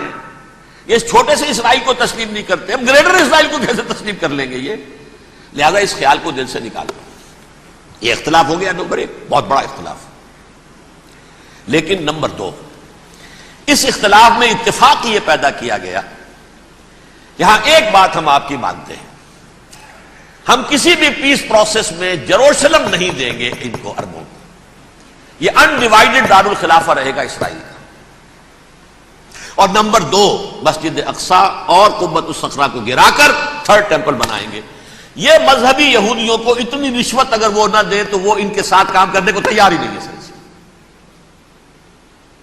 یہ پورا پس منظر سمجھ لیجئے, اصل میں بٹوین دی لائنز سمجھے بغیر یہ خبریں جو آپ پڑھتے ہیں. ادھر امریکہ کا معاملہ کیا ہے؟ ایک طرف وہ پشت پناہ ہے, حمایتی ہے, پروٹیکٹر ہے, محافظ ہے اسرائیل کا. اسرائیل امریکہ ہی کی آؤٹ پوسٹ سمجھ لیجئے, اسی کی ایک ریاست سمجھ لیجئے. لیکن اس کے ساتھ ہی وہ اپنی جو دنیاوی عالمی مصلحتیں ہیں, اتنی بڑی قوم عرب کی جو ہے اسے بھی دشمن تو نہیں بنانا چاہتا، ان میں بھی ماڈریٹس کو چاہتا ہے کہ رہے ماڈریٹس یہ جو ہماری جیب میں ہے، حسنی مبارک ہو، شاہ فہد ہو، جو ہماری جیب میں ہے، ورنہ یہ کہ وہاں پر اگر زیادہ ریڈیکل لوگ آ گئے تو ہمارا ویسے ہی بیڑا غرق ہوگا۔ لہذا وہ جبر کرتے رہے ان پر کہ صلح کرو کوئی نہ کوئی۔ یہ صلح کے لیے دباؤ امریکہ کا ہے، اسرائیل نہیں چاہتا صلح، دباؤ ہے امریکہ کا۔ اب میں آپ کو یاد دلاتا ہوں، خلیج کی جنگ ختم ہوئی، بش، یہ باپ اس کا جو اب ہے بش، اس کا بڑا بش جو سینئر، اس کی پاپولیرٹی ریشو جو ہے 89% تھی اس وقت امریکہ کے اندر، اتنی بڑی جنگ فتح کی تھی اور چند امریکی مرے صرف، لیکن اس نے ایک موقف اختیار کیا یہود کے خلاف۔ $10 بلین منظور ہو چکے تھے، اسرائیل کو دیے جانے تھے نئے سیٹلمنٹس بنانے کے لیے اسرائیل میں۔ اس نے کہا یہ رقم میں ایشو نہیں کروں گا جب تک پیس پروسیس شروع نہیں کرتے۔ یہ دباؤ تھا جس کے آگے گھٹنے ٹیکنے پڑے $10 بلین کے لیے، لیکن اس کا بدلہ یہ چکایا کہ الیکشن میں ہرا دیا اسے، حالانکہ وہ ہیرو، فاتح، خلیج کی جنگ کا فاتح، 89% ریٹنگ، الیکشن میں 0۔ دباؤ تھا۔ اسی طرح بل کلنٹن کا دباؤ رہا، کسی طرح صلح کرو، کسی طرح صلح کرو، کسی طرح صلح کرو، اور اس معاملے میں یہ تسلیم کرتا ہوں، اس معاملے میں اس نے واقعتاً ایڑی چوٹی کا دور لگایا، اور یہ بھی تسلیم کرتا ہوں کہ اس کے دباؤ میں آ کر ایہود باراک جہاں تک چلا گیا تھا اب کوئی نہیں جا سکتا، وہ آفر نہیں دے مل سکتی اب دوبارہ فلسطینیوں کو۔ یہ بھی میں بھول گیا آپ کو بتانا، یہ جب پروسیس شروع ہوا ہے جس کا نام تھا لینڈ فار پیس، اصول کیا دیا تھا امریکہ نے کہ دیکھو اسرائیلیوں، یہودیوں، تم نے سن 67 میں جو زمینیں ان سے چھینی تھیں، جو علاقے، یہ ان کو واپس کر دو اور ان سے صلح کر لو، یہ سب تمہیں ریکگنائز کر لیں گے، جنگ ختم ہو جائے۔ صحرائے سینا دے دو، مصر تم سے صلح کر لے گا، وہ ہو گیا، انور سادات نے صلح کر لی، ریکگنائز کر لیا، صحرائے سینا واپس آ گیا۔ عربوں نے اسے اپنی فولڈ سے نکال دیا، عرب لیگ سے نکال دیا۔ شام بھی تیار رہا ہے لیکن پورا گولان ہائٹ مانگتا ہے وہ۔ ابھی جو پچھلے دنوں کلنٹن کے آخری دور میں گفتگو ہوئی تھی، اس نے کہا جتنا تم نے ہم سے علاقہ چھینا تھا سارا واپس کرو تو ہم کر لیں گے ریکگنائز۔ اس میں سے کچھ ایسا اسٹریٹجک امپورٹنس کا علاقہ ہے وہ یہودی کسی طور پر دینے کو تیار نہیں، لہذا صلح نہیں ہو سکی۔ شرق اردن سے جو علاقہ لیا تھا وہ ٹھیک ہے، وہ رکھو، اس کے اندر فلسطینی ریاست بنا دو، یہ علاقہ جو ہے فلسطینیوں کی میجورٹی ہے اس میں، تو اس کو فلسطینی ریاست بنا لو، ایک ریاست ودن ریاست ہو جائے گی، اسرائیل ریاست، فلسطینی ریاست۔ یہ ہیں 3 مین پوائنٹس۔ چوتھی بات پہ آ کر روک دیتے تھے کہ یہ پھر بعد میں سوچیں گے یروشلم کا مستقبل کیا ہوگا، یہ موسٹ سینسٹیو ایشو جو ہے یہ بعد میں سوچیں گے۔ اب جب یہ پیس ٹاک شروع ہوئے تو یاد ہے اسحاق رابین تھا، اسے کس نے قتل کیا؟ یہودی نوجوان نے۔ یہ تم کیسے دے رہے ہو زمینیں؟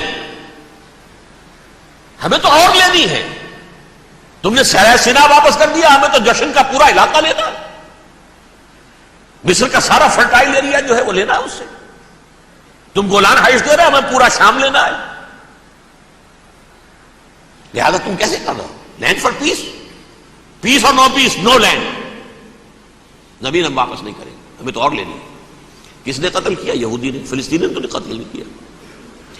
ایہود باراک کی بات میں آپ کو بتا رہا ہوں، یہ یہاں تک چلا گیا تھا کہ اسرائیلی ریاست بھی ہم فلسطینی ریاست بھی مان لیں گے، یروشلم بھی، مشرقی یروشلم دے دیں گے، تمہارا اقتدار ہوگا اس پر۔ البتہ یہ جو احاطہ ہے جس میں جنوب میں مسجد اقصیٰ ہے اور ذرا شمال کی طرف ہے قبۃ الصخرہ، قبۃ الصخرہ آپ جانتے ہیں، جب بھی ٹیلی ویژن پر یروشلم سے کوئی خبر آ رہی ہوتی ہے تو پیچھے وہ بڑا سا مینار، وہ گنبد نظر آتا ہے سنہرا، یہ وہ جگہ ہے چٹان، ٹیمپل ماؤنٹ۔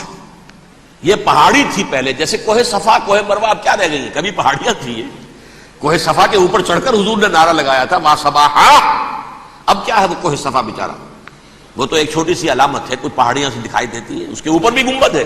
اسی طرح ٹیمپل ماؤنٹ ہے وہ جہاں پر کہ ہیکل سلیمانی تھا، اور وہ گرا دیا تھا. رومیوں نے، مسلمانوں نے تو نہیں گرایا، لیکن پھر حضور کو معراج وہاں سے ہوا تو عبد الملک بن مروان نے وہاں پر یہ بہت بڑا گنبد بنا دیا. یہ قبۃ الصخرہ ہے.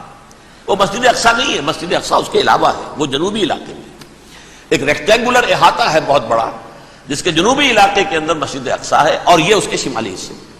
یہود براق نے یہاں تک آفر کر دی تھی کہ مسجد اقصی کو اپنے پاس رکھ لو، لیکن یہ ٹیمپل جو ہے، یہ ٹیمپل ماؤنٹ، یہ قبۃ الصخرہ نہیں.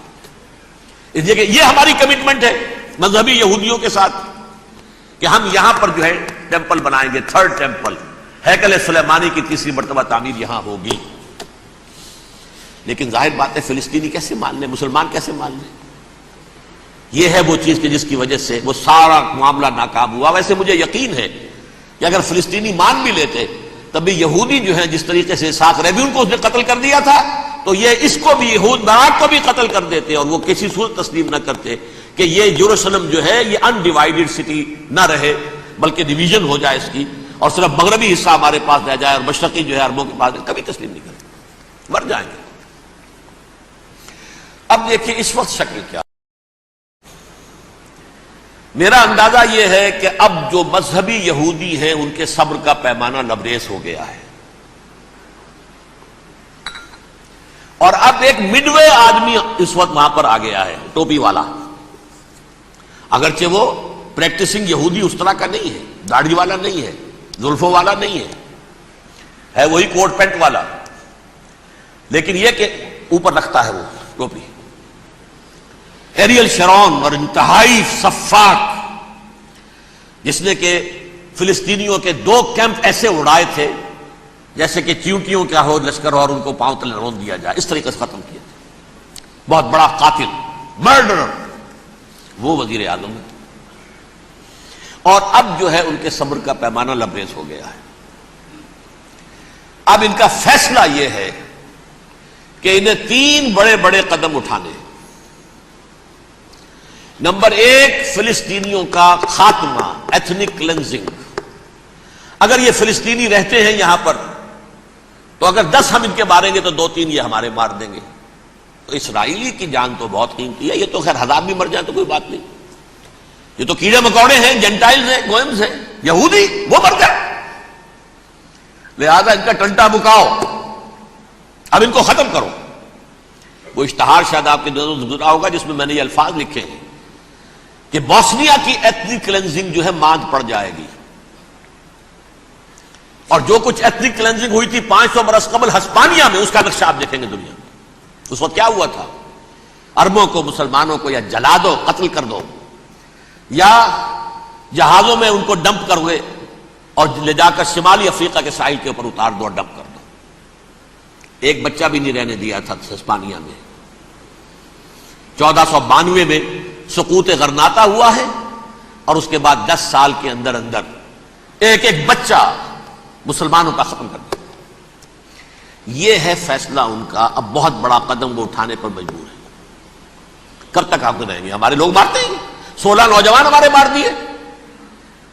لیکن آج گھر تھا، اس میں ایک چلا گیا فلسطینی، بم اپنے جسم سے باندھ کر وہاں اڑا دیا، خود بھی اڑ گیا، 16 ان کے نوجوان اڑ گئے. لہذا یہ چیز ان کے لیے ناقابل برداشت ہے. ان کے صبر کا پیمانہ اب لبریز ہو رہا ہے.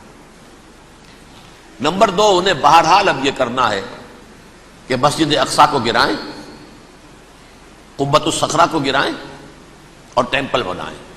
یہ انتفاضہ جو اب شروع ہوا 1 سال پہلے سے، یہ شیرون نے دورہ کیا تھا، مسجد اقصی میں گیا تھا، اور اس نے 3rd ٹیمپل کی تعمیر کے لیے ایک پتھر جو ہے بنیاد کا پتھر رکھنے کا ارادہ ظاہر کیا تھا، جس پر فلسطینی نوجوان اٹھے، وہ اینٹیں لے کر اور روڑے لے کر، اور اس وقت سے یہ سلسلہ چل رہا ہے.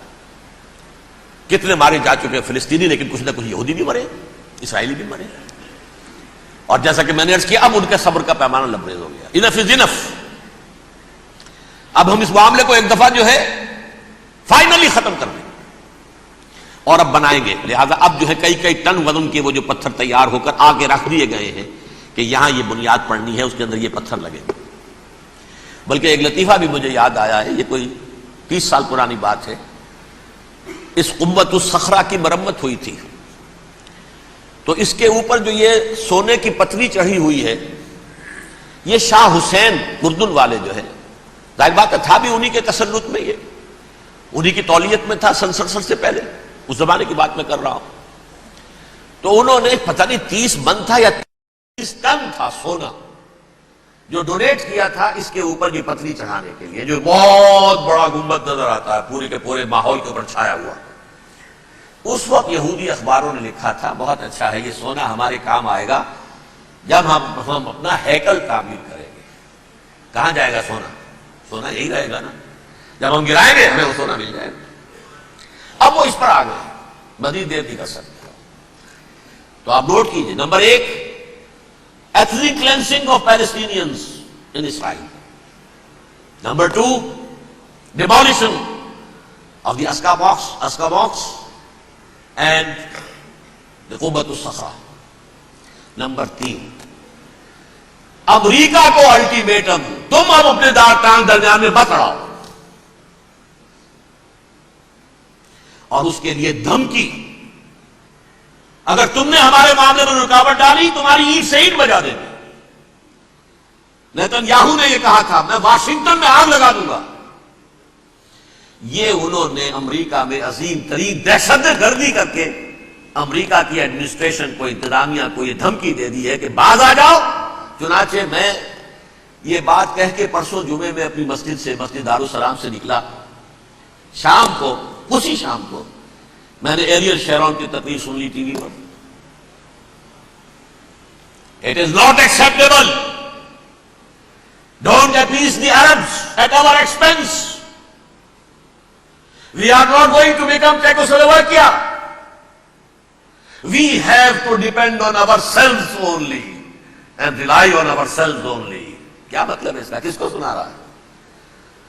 امریکہ بہادر، ہم تمہارے محتاج نہیں ہیں، ہم تمہارے ٹکڑے اڑا دیں گے، تیسرے کر دیں گے تمہارے، تم بیچ میں آؤ تو صحیح. ہم اور دیکھ لو ایک نشانیاں تمہیں دکھا دیتے ہیں. مجھے 100% یقین ہے یہ پورا ہسٹوریکل پروسیس، اور جس جگہ یہ پہنچ گیا ہے، جس کریٹیکل پوائنٹ تک یہ پہنچ چکا ہے، یہ جو بھی حملہ ہوا ہے ورلڈ ٹریڈ سینٹر پر اور پینٹاگون پر، یہ اسرائیل کا کام ہے. اسرائیل سے کم تر کسی ادارے کے لیے ممکن ہی نہیں،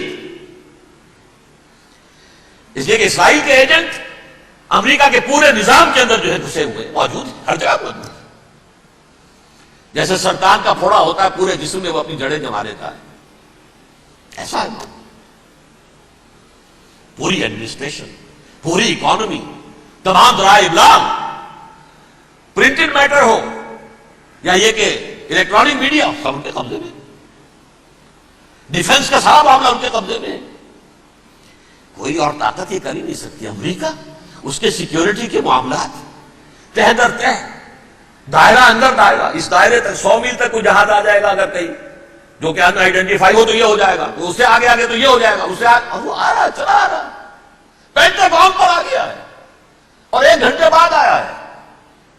پہلی اسٹرائک جو ہوئی ہے ورلڈ ٹریڈ سینٹر، اس کے 1 گھنٹے کے بعد پینٹاگون پر آ گیا. پینٹاگون وہ تو یوں سمجھیے ان کی مملکت کا حساس ترین دفاع کا مرکز، اور اس کا 1/3 حصہ جلا کے راکھ کر دیا. انہوں نے یہ دھمکی دی ہے، لیکن اس سے ان کے پیش نظر مقاصد کیا تھے؟ 3. اس دہشت گردی کے 3 مقاصد. فوراً اس کا رخ موڑ دینا اسامہ اور اس کی القاعدہ کی طرف. امریکہ غصے میں لال بھبوکا ہو کر فوراً اقدام کرے، اور ایک طرف تو اسامہ اور ان کے ساتھ طالبان کا ٹنٹا مکا دے، اور دوسری طرف چونکہ پاکستان الائی ہے اور پاکستان کے عوام جو ہیں وہ طالبان کے ہمدرد ہیں، وہ اگر اٹھے تو ان کا بھی بیڑا گرک کر دیں. ایک تیر سے 2 شکار تو ادھر ہو جائیں، جو مستقبل میں انہیں خطرہ ہے. 1967 کی جنگ کے بعد جبکہ انہوں نے فتح کا جشن منایا تھا یہودیوں نے، تو انہوں نے پیرس میں جو ایک جشن منایا ہے، وہاں بن گوریون کی تقریر یہ تھی، ہمیں کسی عرب ملک سے کوئی خطرہ نہیں، کوئی اندیشہ نہیں، ہمیں اندیشہ اگر ہے تو صرف پاکستان سے. یہ ہے وہ بات جو میں نے کہی تھی. نکتہ کیا ہے؟ یہ سائملٹینیسلی کیوں وجود میں آئے ہیں یہ 2 ملک؟ مشیت ایس ڈی میں پاکستان کا رول یہ ہے. حدیث میں آتا ہے ما انزل اللہ من دائن الا انزل لہ دوان، اللہ نے کوئی بیماری ایسی نہیں اتاری اس کا کہ توڑ اور دوا پیدا نہ کی. اسرائیل کا توڑ پہلے پیدا کیا. جیسے بچے کی ولادت بعد میں ہوتی ہے، ماں کی چھاتیوں میں دودھ پہلے پیدا ہو جاتا ہے. یہ اللہ کی فطرت ہے، اللہ کا طریقہ ہے. خطرہ انہیں ہے تو ہم سے ہے اگر کوئی خطر مجھ کو تو اس امت سے ہے. اس کی خاکستر میں ہے اب تک شرار آرزو. یہاں کے عوام، حکومت تو ٹھیک ہے ہماری جیب میں آ گئی، عوام کے اندر ہے، یہ بھڑک سکتی ہے چنگاری. یہی وجہ ہے بار بار ان کا کہ ہم زیادہ دباؤ نہیں ڈالنا چاہتے پاکستان پر. ہمارا بہت بڑا الہی ہے، ہم بہت پیسے بھی دے دیں گے، یہ بھی کر دیں گے، وہ بھی کر دیں گے، لیکن ہم زیادہ دباؤ نہیں ڈالنا چاہتے، ڈی اسٹیبلائز نہ ہو جائے، یہاں کے عوام کہیں کھڑے نہ ہو جائے. لہذا حملہ یہاں سے نہیں، وہ ازبکستان سے کرانے کی باتیں ہو رہی ہیں. اندر خانے پوری سپورٹ ہے، لیکن یہ کم سے کم ظاہر نہیں ہونے دیں گے کہ کیا کچھ ہو رہا ہے، تاکہ یہاں کے عوام کے اندر وہ چنگاری جو ہے اس بارود کے اندر پڑ گئی تو یہ سادہ ڈی اسٹیبلائز ہو جائے. لیکن ڈی اسٹیبلائز ہونے میں جہاں اس کا خطرہ ہے کہ پرویز مشرف کی حکومت ختم ہو جائے، وہاں اس کا بھی خطرہ ہے کہ پاکستان ختم ہو جائے. ڈی اسٹیبلائز ہونے کا مطلب کیا ہے؟ بھارت کو واک اوور دے سکتے، جاؤ اور گھس جاؤ، پولیس ایکشن کرو، یہاں اب امن نہیں رہا ہے، ہم امن قائم کرنے آ جائیں. یا یونائٹڈ نیشنز کی فوجی KFOR آ جائے یہاں پر امن قائم کرنے کے لیے، اور ہماری جو ایٹمی صلاحیت ہے وہ تو ویسے ہی برباد ہو جائے. ایک چیز تو ان کے پیش نظر یہ تھی، اس میں تو اللہ تعالیٰ نے کچھ تھوڑی سی عافیت پیدا کر دی ہے. ان کا خیال تھا کہ غصے میں آگ بھبوکا ہو کر امریکہ جو ہے بھوکے شیر کی طرح ٹوٹ پڑے گا بس. لیکن وہاں وہ اپنے باپ کی طرح کولیشن بنانے کی فکر ہو گئی اسے. کولیشن بنتے بنتے تو وقت لگتا ہے، بستی بسنا کھیل نہیں، بستے بستے بستی ہے. دل کا اجڑنا سہل صحیح، بسنا سہل نہیں ظالم، بستی بسنا کھیل نہیں، بستے بستے بستی. کولیشن بناتے بناتے نیٹو بھی پھدکنے لگا تھا کہ ہمارے پاس انہوں نے کچھ ثبوت دیے ہی نہیں ابھی تک. کوئی کسی نے کچھ اور کہا، سعودی عرب نے بھی کہہ دیا ہمارے اڈوں سے آپ جہاز اڑا کر حملہ نہیں کریں گے وغیرہ وغیرہ. اس چکر میں ایک تو وقت نکل گیا، اور دوسرے فوراً ہی ان پر آیا ہو گیا یہ تو ہمارے ساتھ کیا ہی اسرائیل نے ہے.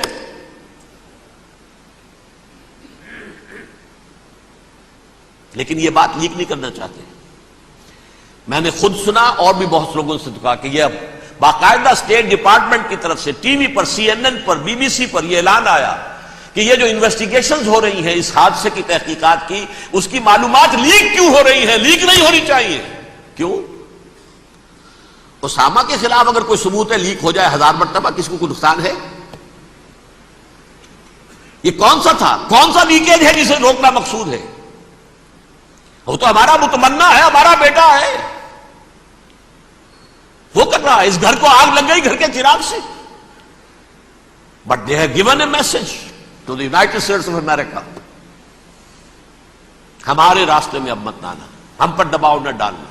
Don't appease the Arabs at our expense. یہ الفاظ ہیں شیرون کے. ان کی خوشامد، ان کو خوش کرنا، ان کو پسند کرنا، ان کو راضی کرنا ہماری کوشش پر. جیسے سلوواکیہ کے اوپر قبضہ جو ہے جرمنی کا ہٹلر کا تسلیم کر کے تم نے اس کو بڑھاوا دے دیا تھا اس وقت، ایسے ہی تم چاہتے ہو ہمیں بھی سلوواکیہ بنا دینا، ہم نہیں بنے. یہ ہے اصل میں صورتحال. جیسا کہ میں نے عرض کیا، افغانستان پر اب یہ جیسے کھسیانی بلی ہوتی ہے کھمبا نوشتی، کریں گے تو صحیح حملہ. یہ جگہ اتنی تیاری پوری دنیا کے اندر کر کے کچھ نہ کچھ تو کریں گے، کچھ نہ کچھ تو کارکردگی دکھائیں گے.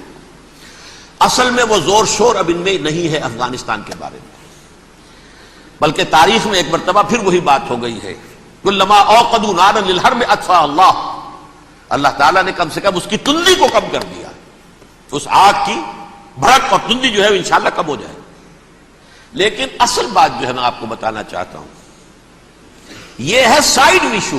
اصل ایشو ہے فلسطین کا جو شروع ہونے والا ہے. بھٹی دہکے گی وہاں.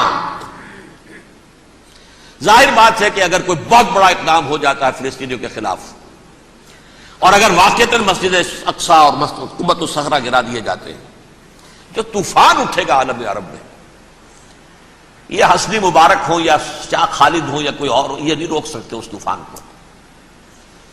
نوجوان خون اٹھے گا، غیرت اور جو بھی حمیت ہے، مسلمان ان پڑھ سے ان پڑھ اور بالکل بے دین، وہ بھی مسجد کی حرمت پر کٹ مرنے کو تیار ہو جاتا ہے۔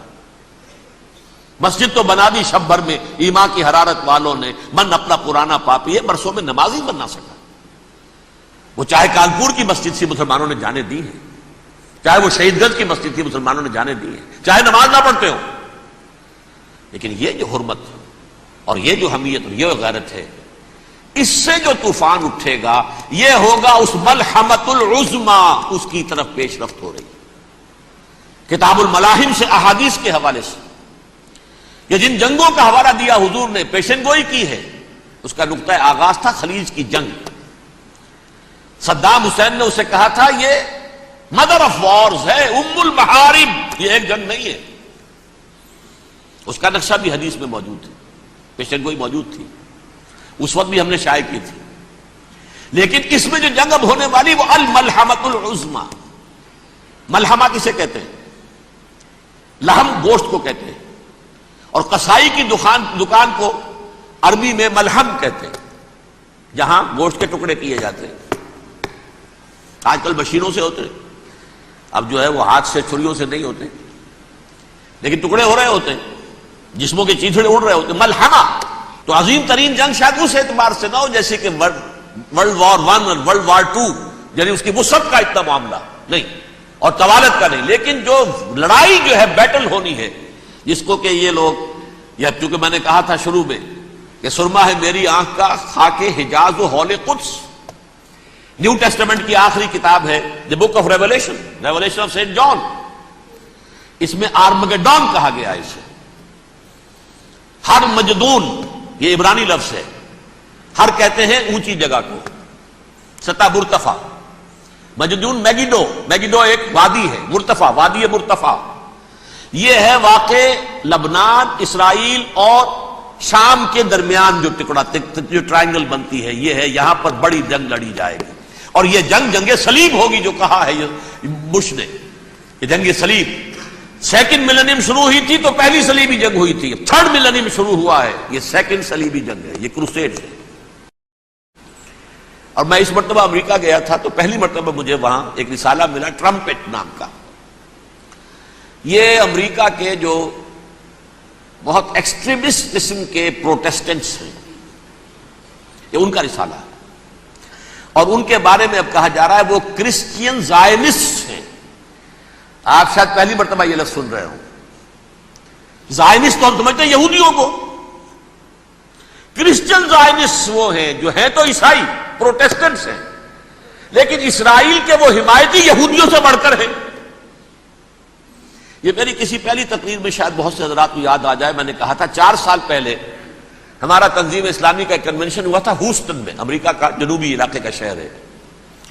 ایک سیشن اس میں ہم نے رکھا تھا انٹرفیتھ، ایک عیسائی کو بلایا تھا، ایک یہودی بہت بڑا وہاں کا عالم ہے اس کو بلایا تھا۔ اس یہودی عالم نے، ڈاکٹر وشوگراڈ، جو وہاں کی یونیورسٹی میں پروفیسر ایمیریٹس ہے، اس نے کہا تھا کہ یہ اسرائیل کو تو سپورٹ کر رہے ہیں عیسائی، ہم تو نہیں کر رہے۔ جو پریکٹسنگ یہودی ہیں وہ زیادہ اسرائیل کے حق میں نہیں تھے، یہ تو سن 67 کے بعد انہوں نے اسرائیل کو تسلیم کیا ہے۔ وہ تو منتظر تھے کہ ہمارا مسیحا آئے گا تو اس کی قیادت میں جنگ کریں گے، جیسے شیعہ منتظر تھے کہ مہدی موعود آئیں گے تو پھر ہم کچھ کریں گے۔ وہ امام خمینی نے کہا بھائی جب وہ آئیں گے آ جائیں گے، لیکن ہم کچھ راستہ کے لیے۔ زائنسٹ نے آگے بڑھ کر ریاست قائم کر لی، اور جب یروشلم پر بھی پورا قبضہ کر لیا، تب جو ہے در حقیقت مذہبی یہودی جو ہے پھر انہوں نے اپنایا ہے، اون کیا ہے، اور نئے سیٹلمنٹس جو بھی بنے ہیں وہاں پر اسرائیل میں، اس میں اکثر و بیشتر مذہبی یہودی آیا، اور بروکلن کے علاقے سے سب سے بڑھ کر آئے ہیں، جو امریکہ میں نیو یارک کا ایک جنوبی علاقہ ہے، بہت بڑا یہودیوں کا بہت بڑا گڑھ ہے۔ نیو یارک کو جیو یارک بھی کہا جاتا ہے، وہ تو اصل میں مرکز جو ہے وہ تو یہودیوں کا ہے۔ اس حوالے سے وہاں پر جو کرسچن زائنسٹ کہلاتے ہیں وہ اسرائیل کے یہودیوں سے بھی بڑھ کر کہیں سپورٹر ہیں۔ بہرحال اس دوسری صلیبی جنگ کا معاملہ جو میں کہہ رہا تھا، ٹرمپٹ نامی رسالہ، اس کا ایک مضمون ہے دی لاسٹ کروسیڈ۔ اب یہ آخری کروسیڈ ہے جو شروع ہونے والا ہے۔ میں تو حیران ہوں کس قدر کھل کے وہ باتیں کرتے ہیں۔ رومن کیتھولکس کو وہ کہتے ہیں کہ یہ شیطان ہے، یہ پوپ شیطان ہے، یہ یورپ کو اس نے جمع کیا ہے کرسچینٹی کی بنیاد پر، اور اس میں زیادہ تر کیتھولکس ہیں۔ آپ کو معلوم ہے برطانیہ بڑی مشکل سے شامل ہوا ان کے ساتھ، اس لیے کہ وہ پروٹیسٹنٹ کا سردار تھا، ابھی پوری طرح نہیں ہے۔ یورپ جو ہے وہ رومن امپائر دوبارہ یہ کھڑی کر رہا ہے، اور در حقیقت یہ جو ہے یہودیوں سے بھی چھیننا چاہتے ہیں اسرائیل کو اور فلسطین کو، اور مسلمانوں سے بھی، اور یہ وہی کروسیڈ جو تھے اربن ثانی کے، اس کی تیاری کر رہے ہیں تاکہ وہاں پر عیسائی حکومت قائم ہو جائے، کیتھولکس کی، پوپ کی حکومت قائم ہو جائے، جیسے ایسٹ تیمور میں کر دی ہے۔ ایسٹ تیمور میں کون سی حکومت بنی ہے؟ رومن کیتھولک اسرائیل میں بنے، تاکہ یہ سارے مقامات مقدسہ جہاں اسرائیل پیدا ہوئے، بیت حضرت مسیح پیدا ہوا، بیت الحم کہاں ہے؟ وہی ہے کہ نہیں؟ جہاں سے ریزریکشن ہوا ان کے خیال میں وہ کہاں ہے؟ وہیں پر ہے کہ نہیں؟ بڑے بڑے گرجے ان کے وہی ہیں۔ تو اس اعتبار سے ان کا کہنا یہ ہے یہ لاسٹ کروسیڈ کی تیاری ہو رہی ہے، یہ کیفور، اور ان کا کہنا یہ ہے کہ یہ پوری طاقت نیٹو کی جو ہے یہ پہلے جرمنی سے لائی گئی بوسنیا، انہوں نے خود وہاں جنگ کروائی، انہوں نے خود وہاں پر ایتھنک کلینسنگ کروائی، پھر خود مصالحت کے لیے آ گئے، پھر کوسوو میں انہوں نے خود آگ بھڑکائی۔ یہ میں نہیں کہہ رہا، یہ وہ ٹرمپٹ رسالہ امریکہ سے چھپنے والا پروٹیسٹنٹس کا رسالہ ہے جو یہ کہہ رہا ہے۔ پھر انہوں نے کوسوو کے اندر کروایا، اور پھر وہ وہاں پر پیس فورس کی حیثیت سے آ گئے۔ اب وہ میسیڈونیا میں کروا رہے ہیں اور وہاں داخل ہو گئے ہیں۔ اگلا قدم ان کا سائپرس ہوگا، سائپرس میں ترکوں کو اور وہ گریکس کو لڑائیں گے اور وہاں آ جائیں گے، وہاں سے ایک چھلانگ لگائیں گے اور یہ فلسطین میں پہنچیں گے، اور یہ وہاں پر ایک رومن امپائر، اپنی پرانی رومن امپائر کی طرح کی رومن کیتھولک ریاست قائم کرنا چاہتے ہیں۔ تو وہاں امریکہ کے عیسائیوں میں بھی کوئی ایک طبقہ نہیں ہے، کیتھولکس بھی ہے، کیتھولکس زیادہ نہیں ہے ہمدرد، لیکن اب تابع ہو چکے ہیں۔ اسحاق ریبین نے جب یہ پیس ٹاک شروع ہوئی تھی، آپ کو یاد ہوگا شاید کہ جب وہ آیا تھا واشنگٹن سے واپس فلسطین اسرائیل، تو پہلے روم میں رکا for an audience with the Pope, اور پوپ کو اس نے ایک مرتبان سا پیش کیا تھا، حضرت سلیمان علیہ السلام کے زمانے کا مرتبان، اور کہا تھا دیکھیے 3000 برس تک ہم نے اس کی حفاظت کی ہے، اب یہ میں آپ کے حوالے کر رہا ہوں۔ اس کے بعد سے پوپ جو ہے بالکل رام ہو گیا، اور وہ عیسائیوں کے ساتھ اور یہودیوں کے ساتھ ان کا پورا معاہدہ ہو۔ اب پورا عیسائی ورلڈ جو ہے بحثیت مجموعی یہودیوں کے شکنجے میں ہے۔ البتہ ان کے اندر بھی جھگڑے ہیں، جو وہاں پر وائٹ کرسچن ملیشیاز ہیں وہ ایکسٹریمسٹ ہیں کیتھولکس، ان کے نزدیک دشمن نمبر 1 یہودی، دشمن نمبر 2 مسلمان، دشمن نمبر 3 جو یورپ میں کالے ہیں، ایفرو امریکن، چاہے وہ عیسائی ہو گئے ہوں، کوئی بھی ہو، یہ 3 دشمن ہیں جن سے انہوں نے کلینز کرنا ہے، صاف کرنا ہے ان کے خیال کے مطابق امریکہ کی سوسائٹی کو، اولا یہود، پھر مسلمان، اور پھر یہ جو کالے ہیں۔ لیکن دوسری طرف پروٹیسٹنٹس کے اندر ایکسٹریمسٹ وہ ہیں جنہیں کہا جا رہا ہے یہ کرسچین زائونسٹ ہیں، یہ اسرائیل کے اسرائیل سے بڑھ کر سپورٹرز ہیں۔ بہرحال یہ اب جنگ ہوگی، اس کا نتیجہ کیا نکلے گا یہ تو اللہ ہی جانتا ہے۔ اب میں آخری بات کی طرف آ رہا ہوں۔ آخری نتیجہ تو جو بھی کچھ اپس اینڈ ڈاؤنز آئیں گے،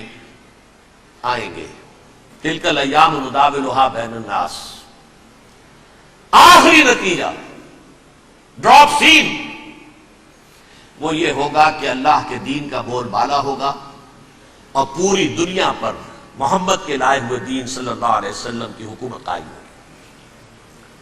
وہ گویا قیامت کی تمہید ہوگی، اس کے بعد بس قیامت آئے گی، کیونکہ مقصد کائنات، تخلیق کائنات پورا ہو جائے گا۔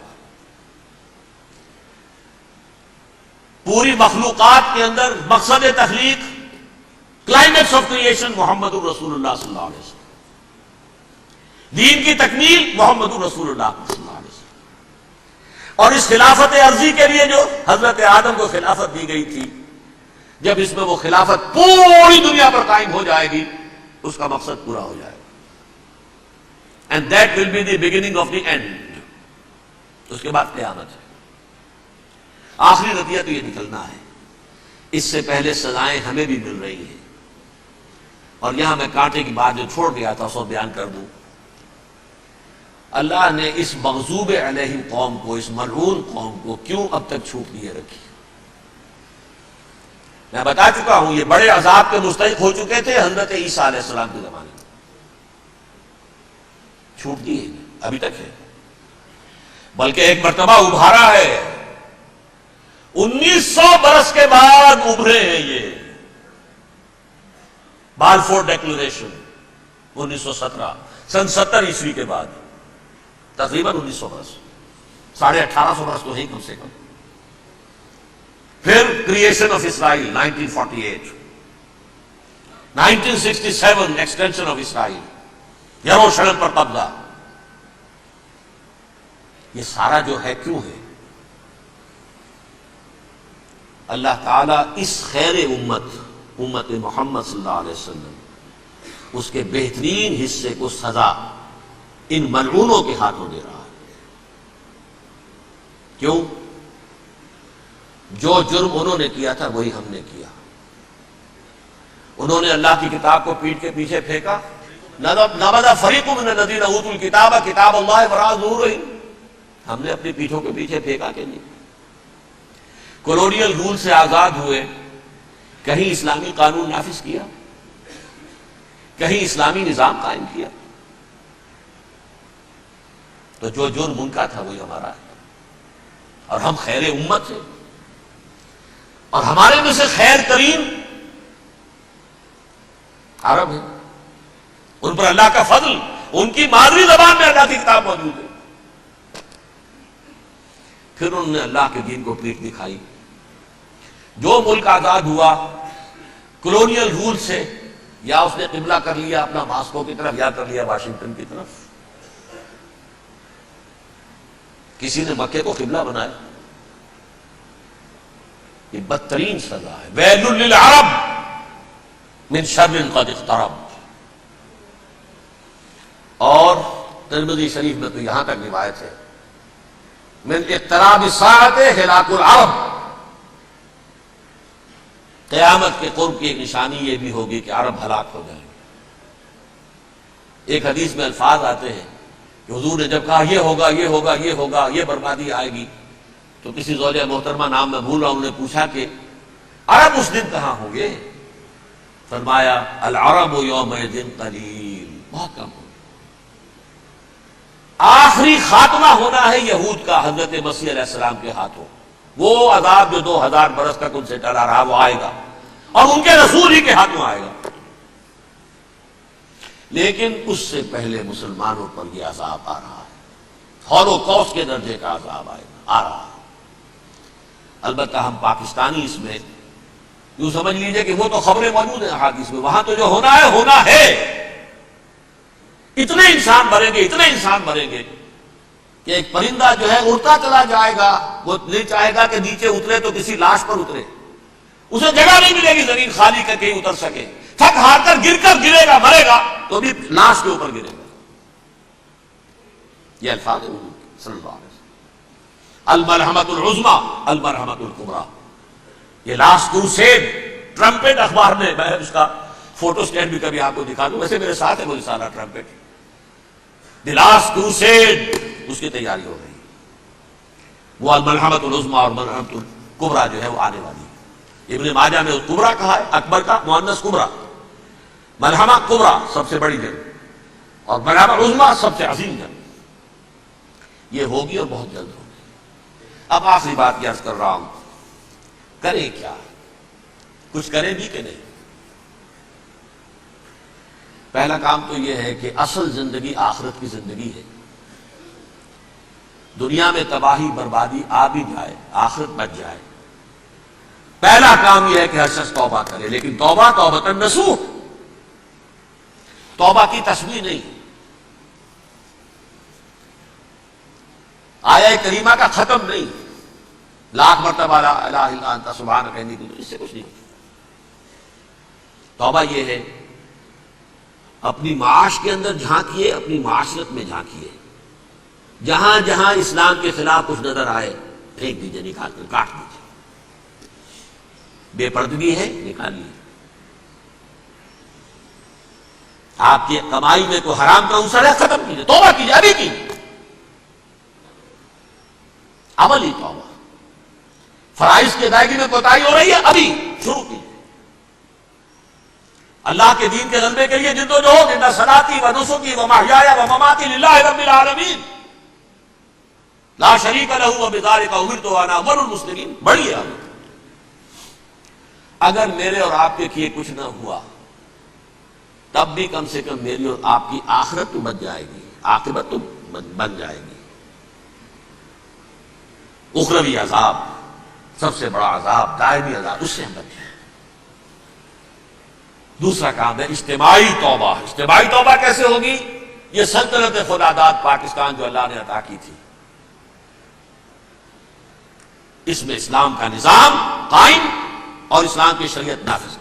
اس کے لیے جد و جہد تن من دھن کے ساتھ لگ جانا، منظم جماعت بنا کر. اول تو تمام جماعتیں ایک متحدہ محاذ بنائیں اور آ جائیں میدان کے اندر. وہ صرف طالبان کی حمایت نہیں، اس ملک میں اللہ کے دین کو قائم کرنے کے لیے مثبت مقصد سامنے رکھے. بہرحال اس کے لیے کوششیں تو جتنی بھی ہو سکتی ہیں ہو رہی ہیں. میں کتنے عرصے سے یہ کہہ رہا ہوں، کاش کہ یہ دینی جماعتیں ساری کی ساری یہ پاور پالیٹکس سے پسپائی اختیار کر کے اور ایک مطالباتی تحریک، ایک مظاہراتی تحریک، ایک pressure movement, pressure group, resistance movement, دین کو نافذ کرو، حرام کی حرمت کو نافذ کرو، قائم کرو دین کو. اس کے لیے میدان میں آ جاؤ.